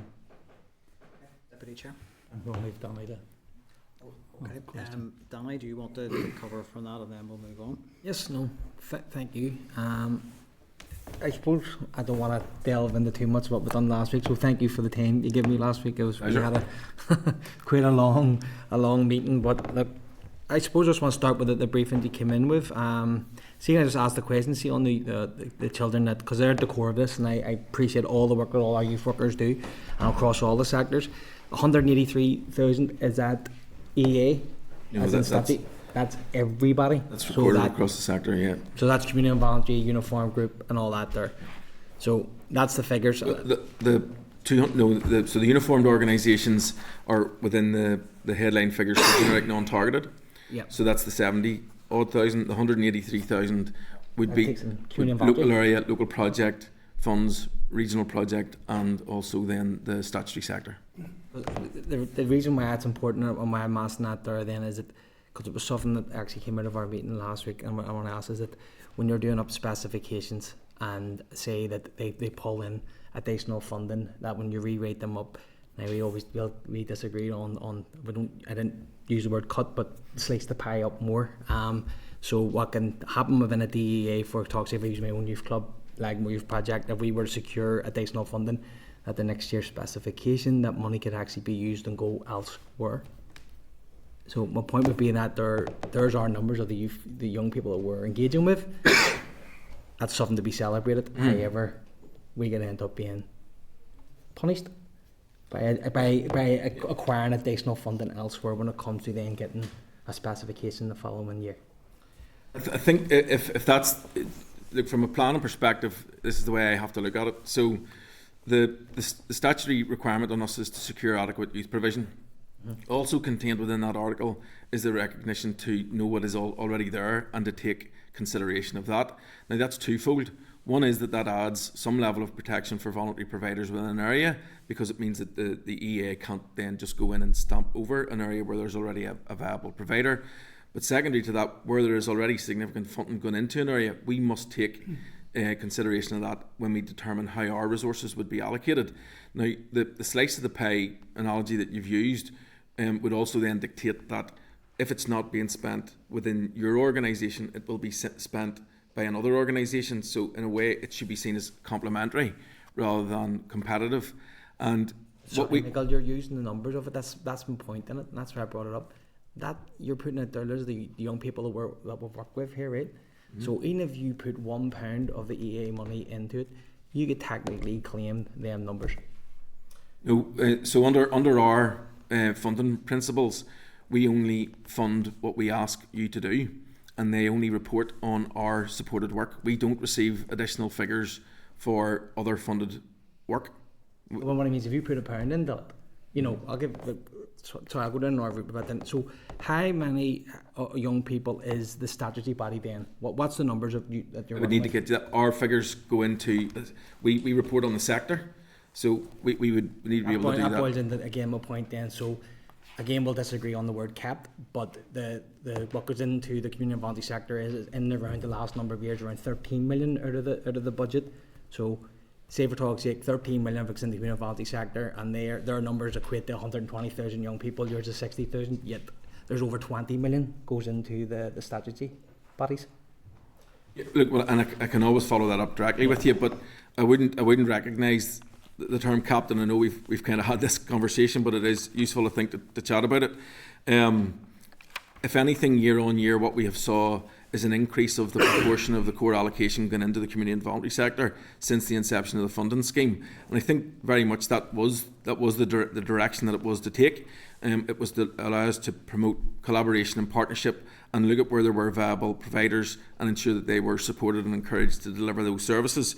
There are also many examples of where I think we have 11 full-time staff where once there was vacancies that arrived, those posts were suppressed to understand whether there was a viable alternative in the community and voluntary sector, and that resulted in an additional 13 funding awards being developed that were successful. Now, when you take what was already invested from the EA's statutory services perspective, the development of those awards included that, plus another £117,000 on top. So that was seen as even more money going into the community and voluntary sector at that point. That is part of our processes. It is one of the things that we will always seek to do. From my perspective, it's a best provider scenario that I would like to promote, and that is whoever is the best place to provide the essential services for children and young people is the provider that's supported to do that, regardless of sector. But what we're desperately trying to do is ensure that as much of our money is given is into frontline services, and that's again something year on year we've seen an increase towards. And I'll labour the point that you are because we had correspondence from Somalia, so it'd be remiss of me not to bring them up. And I know I touched on this last week with you, so it is a wee bit of a frustration in mine when we get a correspondence back when they were talking about the cut of their funding. But again, it was the specifications, and that's, so I'm not going to go into that. But one of the correspondence had on it, will we fund Feed on the Street, for example, and that's what I said this last week. That's Belfast City Council funding. Yes, you may be administrating it and doing a wee bit of work around it. But this is what I mean around, and I said it to you last week, it's clear as mud sometimes when it comes to funding, and I would like to see far more transparency. And I think all the bodies, and you heard it from Uniform Group, and you'll hear it when other groups come in, that is a big problem we need to address. So look, I'll leave it at that there. I just wanted to make that point. Thank you. I think, certainly from speaking to other colleagues, I think this has been something that we've shared around this table, that youth services budgets seem a little bit hard to get a handle on. There does seem to be elements of it that are a little bit opaque, so I think that it's something we would maybe like to pick up in more detail as a committee, and look, other members may raise some of that, and it's something I know, Danny, you've been very clear on. Kate, you're next. Thank you, Chair. And I know we've moved on to youth services, but Chief Executive, you haven't gotten away too lightly. There's one point I wanted to pick up, and I note that you're only 2 weeks into this role. You are a very 1.5 weeks. You're a very seasoned public servant, so no one is buying that you only have 2 weeks of knowledge of these issues, having sat around the permanent secretary tables. There was one thing that you said that has concerned me, and I know a lot of parents with children who have SEN watch this. And there was a line you said that it will always feel like a crisis. And I really hope that's not your attitude to sorry, SEN parents. No, sorry. I meant that if you're a parent with a child who doesn't have a place, that will feel like a crisis. I don't mean that we will tolerate that being the case. Okay. So apologies if that's And it doesn't feel like a crisis. It is a crisis for them. Just to be very clear, the reason that I don't want to use the word crisis, because crisis sometimes people will interpret as some sort of existential threat that you can do nothing about. This is a challenge that we in the organisation want to grip and rise to and deal with. I just don't want it, if we label it a crisis, that somehow there's a sense that we can't solve this problem. We must solve this problem. Now, whether we completely solve it this year, given where we are and the complexities and the rapid growth in numbers there's been over the very recent history, certainly in parallel with addressing this year's problems, we want to look at the medium to long-term strategic solution so that we're not having this conversation every year. We want to stabilise this position and move forward. So it's more for those reasons that I don't want to use the word crisis, because this is something that we have to solve and put to bed. Okay. Thank you for clarifying that. If I could just ask on Kate's questions, if we can infer them from the officials' point of view, just to get to the answers as quickly as we can to the nub of the questions, so that we can cover everything. Yeah. My question around youth work is going to be short. Detached youth work. Why from 2023-24? Has the EA removed the specific reference to touched and street-based? Is this a sign that the EA is moving away from street-based methodologies? Absolutely not. And what I would like to give you assurance around is that detached youth work is a very effective youth work provision tool, and that's what it is. What we got in terms of feedback from the sector were that in some areas that was welcome, that we were very deliberately telling the organisations that were applying for that funding that you must do detached youth work. We held a shared event with all street-based providers to try and understand how we best serve children and young people in a street-based environment, and their feedback was unanimous that we had to have multi-layers to that. Some of that could be seen as mobile youth services, that was pitch up tent or a bus. Some were deliberate outreach services to outreach these young people into other mainstream services. Detached youth work was an option, and then there was also street response, which was where there was crises or there were risky behaviours that were being undertaken that were also putting the staff at some level of vulnerability, and we had to better define that. And part of those discussions led us down the path that detached youth work is a methodology that should be used when appropriate, but not specified directly. So we have now rewritten local project awards that leaves the methodology tool with the organisation to determine which is best. So all local project funding and local area funding contains within it the ability to offer street-based provision. It's up for that organisation who applies for it to determine when that should happen, how it should happen, and if that's the best way to deliver the outcomes that we've asked for through the funding awards. What's the percentage of the overall youth budget that is in terms of detached street-based? Well, we don't actually measure that now. That's the way the funding has been developed this year and last year. Okay. So we will get feedback at the end of the year. So the closing date for last year was on Friday, and organisations will be putting their submissions in. Part of that will be outreach and detached framework. They will supply us with a figure, and it will be normally outputs and outcomes that we can determine rather than how much funding was used for that, because it's the individual organisations who will determine how much money is put into it or not. Okay, I understand. Okay, thank you. A little bit more time if you have a question, but it'll be quick question, quick answer. Quick. Okay, yes. Chief Executive mentioned tackling paramilitarism, and there's really good work that's happening between DOJ and TEO on the programme of on paramilitarism and organised crime, and that cross-departmental working, as the Chief Executive said, is really important. What coordination is there between education around the ending of paramilitarism in light of the Children's Cooperation Act? Quick Councillor. Yeah, it will be a really quick response. There is a programme board that is cross-departmental that the youth service sit on, and that is then also attended by other government departments, and that Tackling Parliament Programme Board operates and determines how all those action plans are developed and delivered and resourced, and that's done both at an operational and strategic levels. Yeah. Okay. Yeah. Thank you. Thank you, and thank you very much for your update so far. The uniformed organisations obviously were just in, and they were talking about the application process and particularly the reporting process at the back end and how overburdensome it is in comparison to the funding that they're actually receiving. And I went on here and, you know, we have milestone 1, 2, 3 with the quarterly and end report. This is for £19,000, you know, so has the Education Authority looked at reviewing this to make this more streamlined and easy for groups to apply for? The groups that you're talking about that the uniformed organisations support primarily will not be accessing that local project funding. Their funding will be up to £3,000, and as I discussed earlier, we have a proportionate response to how they report on their funding.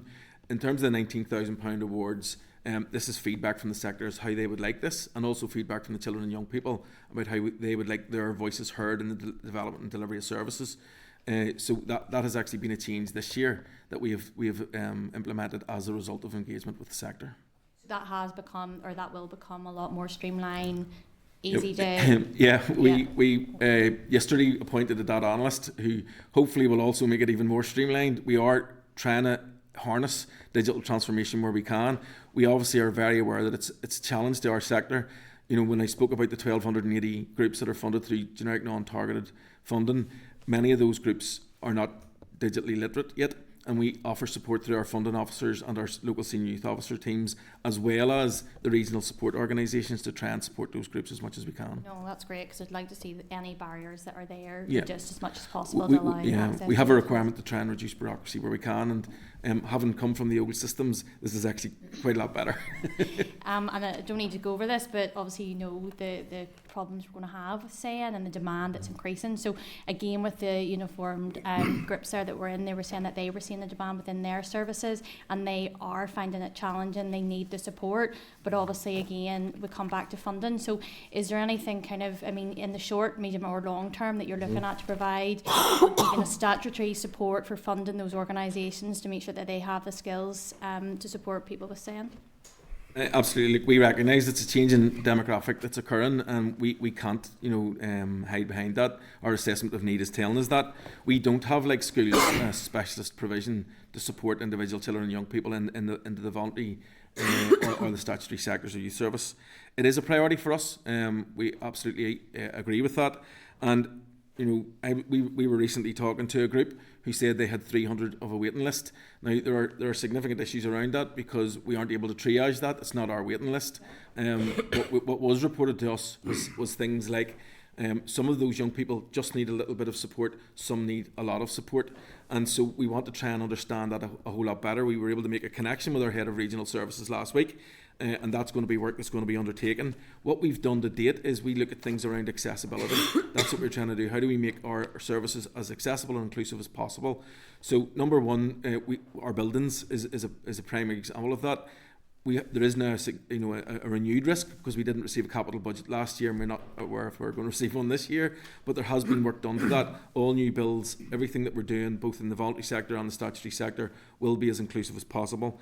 But we also have to look at the staff capacity, and that is where we can support the recruitment of enough staff. We do have vacancies within the sector, and that relates to the terms and conditions with it and how much they're paid, and we get that. But also we have done significant training around this, and we would also receive support through our directorate on some of these matters, and the curriculum itself was also supported through regional funding. So there are resources there, there is training opportunities there, and that will continue to happen at pace. And the more we can engage, like we have with our head of regional services, to help develop new ways to do that, we will do so. Can I, Chair, if you mind, maybe just add to that? I think the other thing is a lot of things we can do now that we're trying to do, but also as well, we know that we're trying to be ambitious around a transformation programme and integrated teams, and we would move into the space of multidisciplinary teams. We are having conversations internally as well about how do we feed in youth work into that and youth services, and how can those intervention teams, when we get them up and running, helps support the youth sector as well. I'm not saying that's the short term, but certainly that would be in the longer term space, to be much more connected internally as well across our own services. Chair, can I just finish off? We do have a number of provisions locally which are supporting young people with special educational needs and disabilities, and I can provide you with the specifics of that if you'd like some more information on that. That would be good to know. As I say, they're well aware of the challenges, they're well up for that training and to make sure that they're supporting people, but obviously they need the support from yourselves to do that as well. Do I have any more time? Very, very briefly, but it's also out of time. I'll not squeeze in. Thank you. Kathy, you're next. Thanks very much, Chair. My first question is actually for Dale and Richard, yourselves, and then I do have one just specifically on the youth services. What I want to start with is to follow on Kate's point there, for this not to be called a crisis. We've just been told there's 1,000 places there, and we know that not all of them will be placed by September, that we will be sitting in September and some of them won't have a place. To me, that's a crisis. It really concerns me that everybody, parents, politicians, the entire sector, apart from EA, are calling this a crisis. I think you should be dealing and looking at this as a crisis and crisis management. But for by that, Dale, and I know you weren't able to make it to the committee last week, but I had asked a question and it came up around whenever we were talking about transport, and it was the higher cost of transport.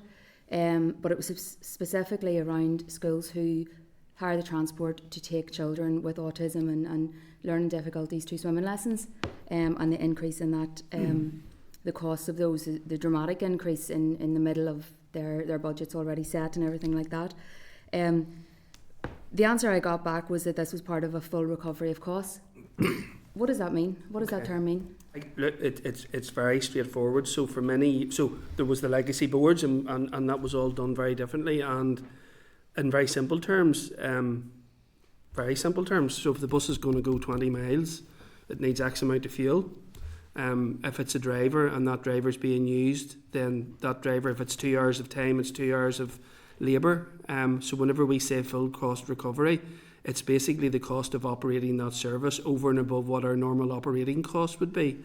So that's what we mean by that, Kathy. It's a very straightforward. We at a flat rate just recoup the cost of operating the service. And how is that being communicated to schools? Because as far as I can tell, and the communication I'm getting, that schools had no idea that this was coming. Principals already had their budget set, and this is coming. I think they got notification of it in September, that this was happening in the end of September. This is going to happen in November. A lot of principals were coming saying that they didn't even get that notification, and it's only when they went back and looked at it that they're seeing this hole in their budget. Now, and we're talking about the most vulnerable children here, that these schools are hiring these buses to take them for this. So I can't kind of work out how this has been put back on those schools who are already extremely stretched. So for many years, the Education Authority chose not to. We had a number of services where we weren't recouping the cost of operating the service, and the service itself was operating at a loss. And we know that, for example, in transport, it was, I think last year was somewhere it had a deficit of about £13 million across other services as well, so like cleaning services and catering services. We did spend time, and as I understand, we did communicate to the system. We wrote out to schools and said that we would have to put in place a number of measures, including full cost recovery across a range of services. And in terms of transport, it was left to the very last to go out to those schools and to say that would happen. I think I understand what you're saying. I think that in some geographical areas it felt worse than it did in other geographical areas, because in some geographical areas there already had pretty much been a full cost recovery programme that would have been there in place, but in other legacy areas there was a higher level of subsidisation in terms of that transport. So I accept that for some schools that will feel like quite a significant rise in that. But as I understand it, when we did write out to schools and we did advise them in advance that this was about to come and that they should prepare for that. That's running our own services. But I think and I'll not labour this any longer, but I think the point is that these principals already had their budgets done. This came in November when they were down to pennies trying to account for every penny. and try and keep this service there for their students. They're told some, like I say they weren't, and from what I'm gathering, that there has been hands held up to say that there was issues there with the communication of this in terms of the higher costs.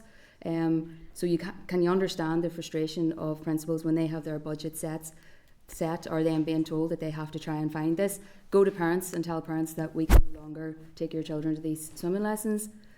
You know, can you understand how that you know, the impact that does have on the principals? I absolutely understand that, and ultimately the cost is still to the education system. So whether the cost, the deficit rests at the centre or rests with the school, ultimately, where a school was in deficit, the Education Authority still picks that up. So ultimately, that overall deficit is to the school. Look, I'm unaware that some schools, I'm genuinely unaware that some schools appear to have not been communicated. I would have to go back and look at that. But look, I appreciate you raising that with me. And just around that, there are a few other issues, so maybe I can pick them up No with problem. you deal on that. That is us out of time, unfortunately, Cathy, on that one. Okay. That is us. Okay.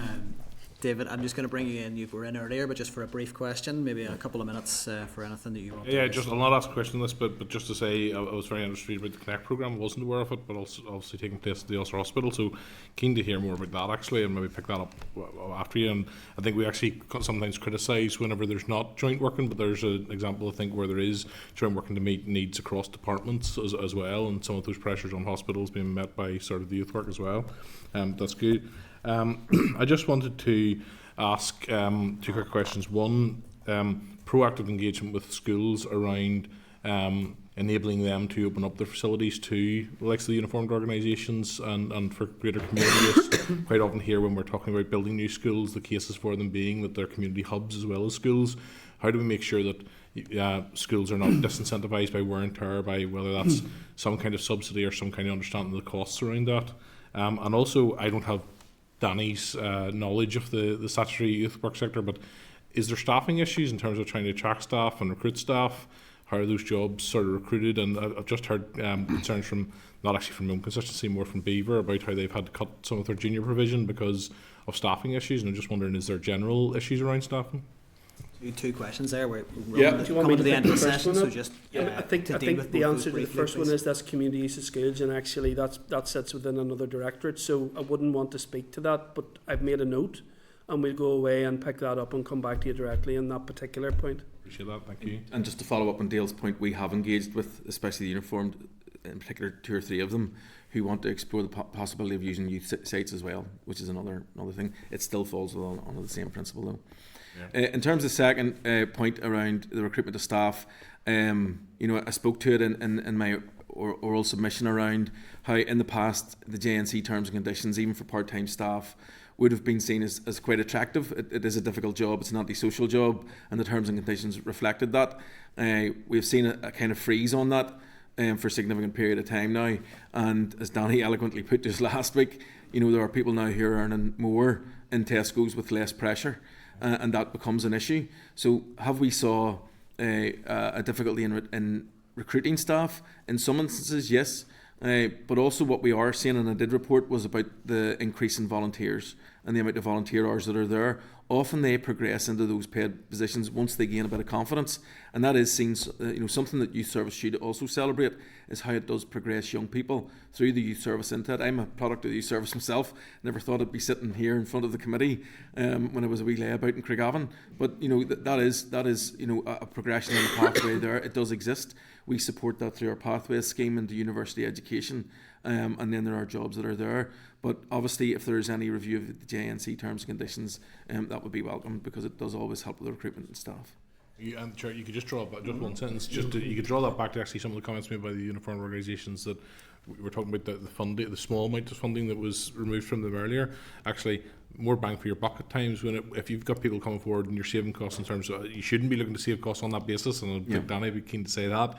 But where you've got a lot of volunteers, small amounts of funding can go a long way.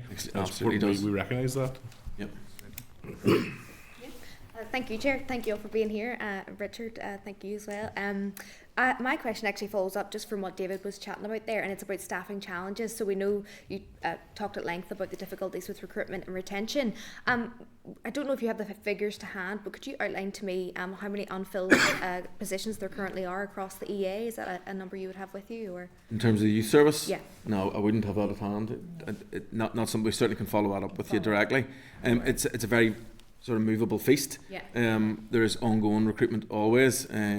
Obviously, part of our process is to review those and see whether there's a risk to any provision, and we try to mitigate that as quickly as possible. And we saw where staff have been drafted in to support other venues where it's become an issue. But yeah, we will be able to move that. I can probably take a bit more if that helped through the chair.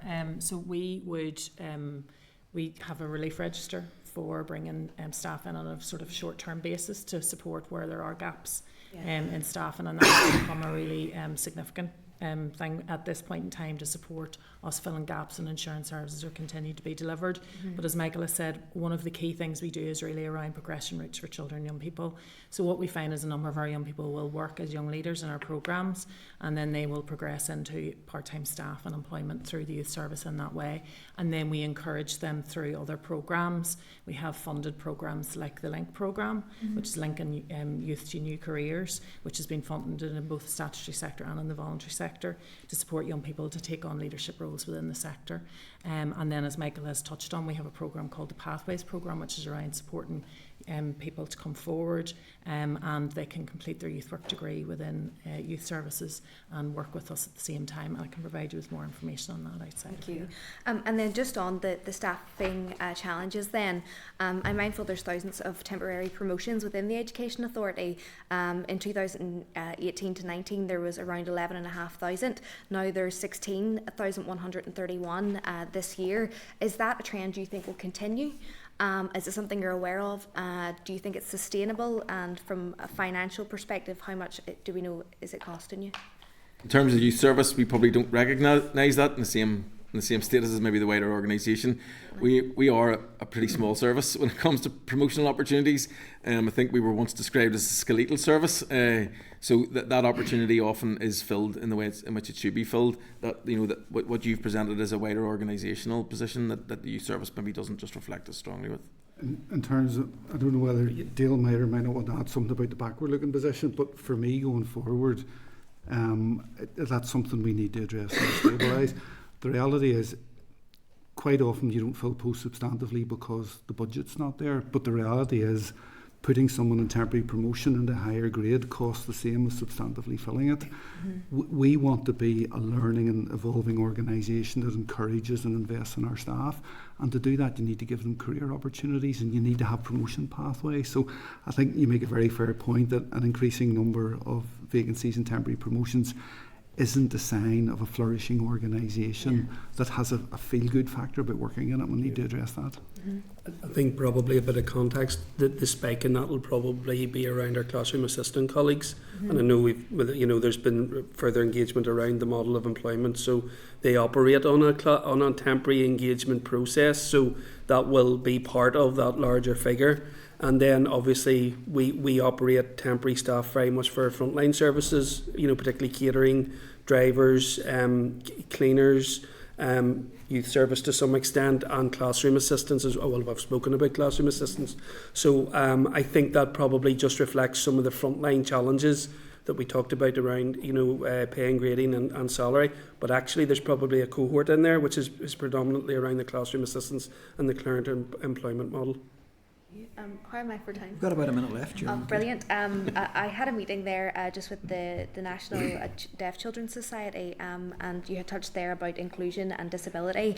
I was going to ask a question around the shortage of educational psychologists, but I'm mindful special educational needs has been touched on a lot today. Just on children who live life and they feel isolated due to being deaf, for example, if they present to the youth service, what support mechanisms are there? What's currently available? What are you looking into? Or do you think there's a lack in that service? Well, I'm free to say now at this point that Action Deaf Youth have actually been successful in one of our regional development awards that were released, and they will be seen in a method to support how the sector addresses those needs. We have a long history of working with with young people who are either deaf or partial hearing, and that will continue. We hopefully will strengthen now, given that that award has been made. Brilliant. Thank you very much. Okay, I'm happy to leave that there. Thank you. Okay, and that brings that session to an end. So thank you all for your time. I've just particularly to the Chief Executive, we want to note, we welcome and note your commitment to the organisation and your new role, and commitment to improving staff morale, and we wish you well on that.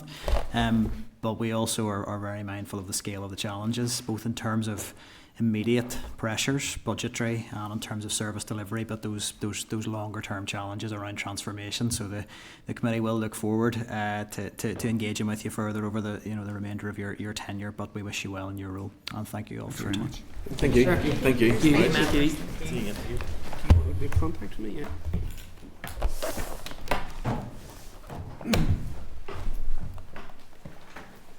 Don't have a huge amount left on the agenda. Would everyone like a quick comfort break before we wrap up the agenda? Or are we happy to just keep it going? That's fine. If I get away, I can take my son to swimming. Just in terms of then any actions arising. We had a number of actions arising from the uniformed organisations briefing that related to correspondence with the EA. Are there any other actions that the members want to raise from that particular session there, Danny? Yeah, it's just making sure we get the exact numbers of the breakdown of when you're funding something to the number where you have the statutory body. Are they working with 20,000, 80,000? Because it does matter when it comes when the matter of the funding and specifications, and we'll get that more notes and correspondence later. You'll get really into that there with the other groups when they start talking about that. So it'd be good to have the numbers. Would they be able to show as a percentage term how much of each, if they're contributing, what the percentage is of the overall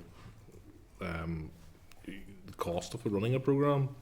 Is that what you're, so if you have, so a community and voluntary youth club could get core funding of being 86,000 to run their that's not your, there's other programs you go for targeted work that they're talking about, but your core funding will be like keeping the lights on, keeping you open 4 to 5 nights a week, whatever you choose. The point with the numbers is that when they write up the specifications, they're saying there's nearly 200,000 kids that are being worked with. Now, community and voluntary sector can go and get funding from elsewhere. So if you're lucky enough to get it, then it's good that you look at all funding, right? Yeah. But then who's assessing the next time when you're writing your specifications? Say I take 6 slices of pie, I take it from there and give it to there. Yeah. That's my point, and then you use their numbers. So if you're funding it even by £1, that was my point being about. So you're claiming that you're helping all those people very slight. So and then they're saying it isn't kept. But my view is that, like, if it hasn't. That's what I was trying to say. Could they express basically the funding that they're providing as a percentage of what it's costing to run that? Now, it might be if it's done in so many different parts, maybe that's not viable. But that's what I was sort of thinking in terms of if they're claiming to have helped the program that helps X amount thousands of young people, how much of the funding for that program is coming from their pot rather than from other pots? Community and voluntary it's in around 13 million out of the 1%. So there's over 23 million goes to the statutory. So how many kids are working with it? So if it's child-centred, let's look at how much value for money. I suppose I'm trying to get into the numbers of it, so that's what I want to see. We've got a note of that, and I think, as you say, there is in correspondence potential for a future more detailed briefing from across the whole spectrum of the community and voluntary sector, which might help us because we're conscious, Danny, you're very close to this in terms of your some of your volunteering work, and I think it would be good for the whole committee to get a handle on this because it does feel quite opaque at times to me. That's the only way I can describe it. Okay. Any other actions, Cara? I was just going to suggest maybe if we could get a breakdown of those figures on unfilled positions across the Education Authority, just to get an idea of where the problem areas are and just future proofing. Yeah, I have a note of that as well. And then our members' content, Lindsay was going to come back to Cheryl with local provision for interdisciplinary services plugged into youth services for SEN, and on swimming lesson cessation with you. Like, just, do you want that in the committee correspondence, or? Well, yeah, I suppose it's going to impact another. Okay. It's going to impact across the board. Grand, I have a note of those then. Thank you. That's great. Plenty to be following up with then, so that's great. Okay, so if we're happy to move on, then that takes us on to item 7, which is correspondence. So we'll take the usual approach, which is to highlight anything that I think might need a committee decision, and then otherwise it'll be as per the summary note and how that is the suggested actions there at page 48 of your packs, and the correspondence itself runs from pages 48 to 125 of your packs. So item 7.5 is correspondence from the Committee for the Executive Office seeking information on the scrutiny of common frameworks. Clark, do you want to speak to that briefly? Yeah, basically the common framework, there aren't any common frameworks in the area of education, so we've got a nil return on that one. Members can tempt me right back to the Committee for the Executive Office to reflect that. Is that agreed? Item 7.6 on page 78. It's further correspondence from Downey House parents expressing disappointment that their original correspondence was not discussed further in relation to governance issues that they were looking to highlight, and they've requested that the committee re-examine their original correspondence. Do the members have a view on how to respond to that? Kate? Yeah, thank you, Chair. I've actually met with the Downey House parents, and they're a very impressive campaign group. Most of them have legal backgrounds, and so their presentations are very detailed. But what they're raising is legitimate concerns around school closure, about the process and the governance behind it. And one thing they have really raised is how the process itself is being used to undermine school sustainabilities before a decision is taken. So if they say it's going to close, then enrollments drop. That impacts the school sustainability. And so I think the questions and the points they've raised around governance, around transparency, around sustainability are actually really important ones. And I think it would be useful to get the department's views on this. And how they propose to deal with it, because I think there are very serious governance issues that have been raised. Are members content? Where are the governance problems, Kate? So, my understanding is Methody is the Board of Governors for Downey and Fullerton. There isn't a need for two prep schools, and people have different views on the need for prep schools in general, but in terms of there isn't the demand. Methody have decided to close Downey House and gone ahead with that process in a way that has been kind of quite unfair. There wasn't a consultation process. It was decided before. They feel like marketing was then removed from Downey, so Downey was never given a chance to really succeed. Because it's very detailed in there have been lots of things that have been done through the Board of Governors without kind of clear governance and consultation, and so they've got questions around it, and they think that process of school closure is open to abuse by kind of damaging the sustainability and enrolments that way. And is it the Board of Governors in Methody who are the same Board of Governors for these other two schools? Yes. And they made a decision to close Downey? Yes. So the parents feel quite aggrieved by this, and I suppose they recognise that there isn't sustainability in having two prep schools, but their school is on a green site. It has parking. It's they have lots of things that they think are a sell for Downey, and they just feel like the governance around it has been poor. And so I think they have raised issues around the decision making behind this, and they just feel like it isn't being taken seriously. And my interest within this is actually the wider kind of governance and what happens with Board of Governors, how they make these decisions about school sustainability. And I just think it would be really useful to have the department's kind of response to the queries that they've raised in there. Sure. I'm willing, not across this myself, and I wouldn't pretend to be, and willing to hear more. The only thing I would say is that without knowing much about either of the two prep schools in detail, that it's really the provision of education for the kids that to me is important, rather than which entity. Sounding from what you're saying is that this seems to be a bit of a struggle about which entity gets to remain. There's an acceptance that one of the two will go, So it's maybe so intervene. I would be a little bit cautious of the committee Yeah. getting too involved in an individual matter of school governance. Yeah. So my And- proposal would be that if members are content, we can forward the correspondence for the department to respond to if they wish. But I don't think the committee should be taking a position on the issue. It would be my view. We don't tend to involve ourselves in individual matters of school governance. I accept that, Chair, and that's fine. All I'm saying is that in the committee raising this with the department, it's specifically around governance and questions around that, and how that process is potentially open to abuse and kind of reducing sustainability. You feel there are concerns about that from the...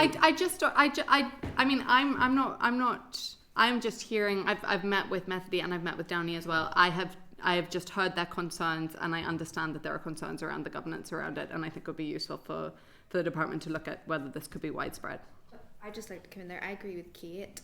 We've had a number of issues in the Northwest, particularly rural schools, that the rumour starts the school may potentially close, and that contributes to the decline in parents looking at the school as an option for their kids, but then that also works in favour of the school being closed. So I understand what you mean. You say that maybe there should be look a bit more into that process. Yeah. Members, I can share with you the process, like a link from the department about the process that's followed for this, and you will see that it is the decision rests with the minister. But that's not to say that you can't also lobby about the particular circumstances in your own capacity. So if I am hearing you all correctly, you would like to write just to point out that there are governance issues with this one application, and you want to see how those... I think we would want to highlight the concerns that they've raised. Pretty sure the department is looking at these concerns, and I'm not sure the committee can take a view on no, specifically on individual cases are not for the committee. I don't think that we should. I just think it should be the department should come back about what the process, the governance. And as David said, this is about children and the children's well-being, and the kind of the length of time it then takes for a school to potentially close, the impact that's having on those children who are in the school as the numbers dwindle in the classrooms, on their well-being, on the lack of certainty. There's a lot within it, and the parents have submitted very detailed correspondence which outlines it, so the department will be able to see it all laid out much better than I have articulated. Our members agreed that we forward the correspondence to the department for their response in relation to the concerns raised. Agreed. Item 7.7, it's correspondence from the organisation Speakers for Schools. They're seeking a meeting with the committee on its work encouraging social mobility among 14 to 17-year-olds. I had the opportunity to meet with that organisation quite good while back, maybe a year and a half or so ago, but I have to say I was really impressed with the work that they do, and they've got a real focus particularly on helping children from more deprived backgrounds to access meaningful work experience opportunities, rather than it being a lottery that relies perhaps on the parents' network of contacts, and it's about really creating meaningful work experience opportunities for all young people. I would be happy to propose that we invite them to present to an informal meeting of the committee on that basis. Members agreed, and if we could also maybe through the committee clerk just to maybe make them aware of the concurrent committee meeting with the Department for Economy, as I think the issues and that will cross over with their work, just so that they can observe that if they're interested. Are members agreed? Agreed. Item 7.8, page 92, that's correspondence from the Harry's Law campaign. I'm sure members will all be familiar with that campaign regarding the concerns about the unregulated use of restraint and seclusion in schools in Northern Ireland. I would propose that we write back and thank them for their very detailed submission, and to invite them to brief the committee at an informal briefing, and I would say ideally before we have the departmental briefing in on restraint and seclusion. Members agreed? I think I would want to just put on record the work of that campaign group, and that really the fact that we are even having a briefing on restraint and seclusion from the department really lies in a very large part in the work that they've done on this issue. So I think it's important to pay tribute to that. Wholeheartedly support it. I know Deirdre personally, and just to see the level of work and commitment to this law, I think it will be so beneficial for members to hear Harry's story and to hear as parents as well what they've endured. So brilliant to see this on here. Absolutely. And I've had the opportunity to engage with the campaign in other contexts, but I think for members who've been on the committee previously will have heard in detail, but for new members, I think it is really to inform our consideration of the statutory guidance that's coming forward on this issue. To hear from parents who have been directly impacted by this is absolutely critical. Item 7.9, sorry, just check, did we get agreement on that? We're agreed? Agreed. Item 7.9, page 97, correspondence from Bernardo's regarding the closure of the Time for Me primary school counselling service. I think it's really, really devastating news. Span and I spoke about it in the chamber earlier in the week. I would propose that I think in the light of our informal briefing as well that we had in the week, that we forward that correspondence to the department, ask them for their assessment of the impact of the loss of this service on children in Northern Ireland in primary schools in Northern Ireland, but also to seek an urgent update on what they're doing in terms of actually bringing counselling and therapeutic services on a sustainably funded basis into our primary schools. Absolutely, Chair, because we've lost Happy Healthy Minds and now this, and we listened to the uniform youth groups earlier talking about the upsurge in emotional and well-being issues among children, especially coming out of COVID. So it's more needed now than ever before, and yet there doesn't seem to be any provision there. So absolutely, and I think it was really striking from the briefing earlier in the week, just that emphasis on this as this is one of the most straightforward early interventions you can provide. I think the counsellors that we heard from spoke about children presenting maybe with what might appear as low-level anxiety, but left unresolved will present itself potentially in a crisis, as they enter into adolescence. So I think it's really important, and I think that the correspondence should emphasise the urgency. Including DOH in the sense that this is about children's mental health as well, and there is absolutely, that's a very, very good point, and that was very, very clearly brought through in the briefing in the week. So I think we should include absolutely the Department of Health in that correspondence to ask what they're doing in this space, to work with the Department of Education. I would suggest, the ask from those groups was co-design and co-funding. They really want Department of Health to be involved and to step up in this space. So I'm very happy to propose that. So are we agreed on those? Great. Item 7.10, page 99, is correspondence from the Equality Commission and is sharing their recommendations on childcare and early learning. Our members content that we forward that correspondence to the department, supporting those recommendations, as the committee has been clear on this issue in previous discussions, but also inviting the Equality Commission to a formal briefing of the committee. And I would suggest, if we can work that for the 5th of June when we are hearing from the department again on childcare, I think their input would be welcome if members are Great. Okay. Item 7.11, page 102, correspondence from Playboard NI and the May Murray Foundation, and they're seeking a meeting with the Committee on Inclusive Play. Our members content that we invite those organisations to an informal briefing. Members agreed? Agreed. Item 7.12, page 104, correspondence from an individual regarding the lack of SEN provision for those post-19. Our members content that we forward that correspondence to the Economy Committee and ask them for their response to the really serious issues that are raised about the lack of provision in that area, and also to make sure that we do respond to that individual and thank them for their correspondence and confirm the actions taken. Are we agreed? Agreed. Item 7.13, page 106, correspondence from St Malachy's Youth Centre, thanking the committee for sharing the Education Authority's response and noting their continued dissatisfaction with the approach being taken. I'd propose that we share that response with the Education Authority again. Again, I would just remind members that there was an invitation extended to visit that centre, and if anybody is interested in taking that up to go through the clerk on that. Are members agreed? Agreed. Item 7.14, page 108, that's correspondence from Bites seeking a meeting with the committee for the Youth Start Consortium, which is a youth employability programme. Our members agreed that we should invite them to an informal briefing of the committee also. Members agreed? Agreed. Item 7.15, this one is very relevant to the discussions of the committee today, page 125, and that's correspondence from the Youth Work Alliance, and they're writing on behalf of a group of youth organisations across the sector, seeking to brief the committee on their report which they're seeking to launch on transforming local youth work in Northern Ireland. I would propose that we invite that consortium to brief the committee on their report. Are members agreed? And other than that, are members content to dispose of correspondence as per the note at page 48? Agreed. Agreed. Great.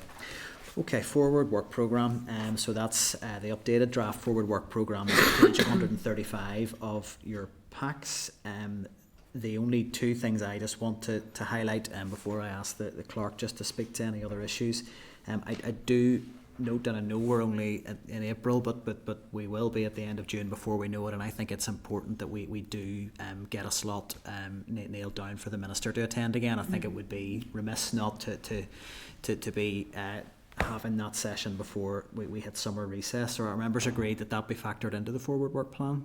Agreed. And also conscious we are moving into budget setting territory, and I think that we have maybe lacked a really detailed budget briefing from the department in terms of what their financial position is, where their pressures are, and what their asks are out of the current budget setting process. So again, our members can think that we try and prioritise getting a briefing from the department on the budget context. Members agreed? Agreed. Yeah, just to manage everybody's expectations, apparently it will be a few more weeks before officials are ready to do an oral budget briefing. I think in the absence of that, we would certainly need a written. We'd certainly need a written briefing. Urging, but yeah. I think we need to express that very clearly. That if we're going to be informed in debates on this issue as they come up, we need to have heard from them. So, certainly. Okay.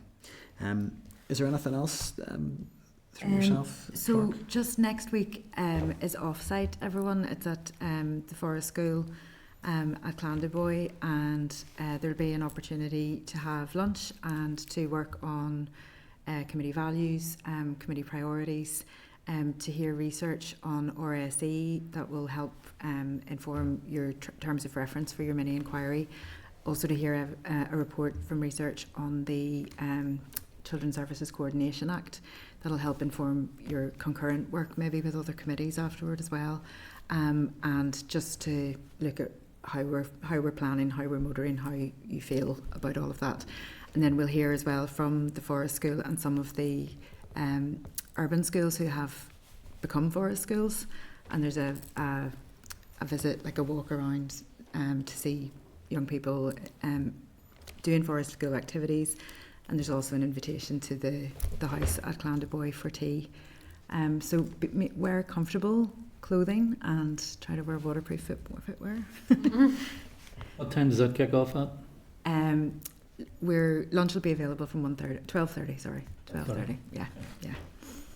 Thank you, and I just want to thank your clerk and the team for pulling that session together. It's appreciated, and hopefully it'll be a constructive session. Is there anything else any other members want to add in relation to the forward work plan, or are we happy to endorse the draft plan as stands? Are we happy to endorse? That's great. Yeah. Okay. That leads us on to item 9, which is any other business. Is there any other business, Karen? I was just, Chair, I don't know if it's maybe appropriate to write a letter, but it's just something I've come across in my own constituency. As I was speaking recently with a parent whose child is in year 9 and wants to move to another school. They feel as though they're being bullied, and it's having a hugely negative impact on their mental health. And I'm just mindful, I actually had a wee nosy at the process and the exceptional circumstances body, and on their application, when you essentially make your point about why you want to move schools, mental health isn't mentioned once. So I'm just wondering, as an education committee, could we maybe get a lowdown on what qualifies as a valid reason to move schools, what the breakdown, how it's measured? I think that maybe just that transparency I think would be really helpful. I looked online and couldn't find a lot. Is that specifically on the exceptional circumstances? Yes, certainly. So not the specific case, but the process itself. On that process. I mean, if members are agreed, I'm happy we write to the department on that basis. Members agreed?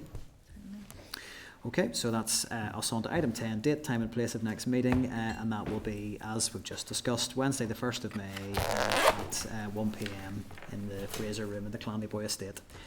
So that just leaves me to put the question that the committee meeting does now adjourn. Are members agreed? Yep. Agreed. Thank you.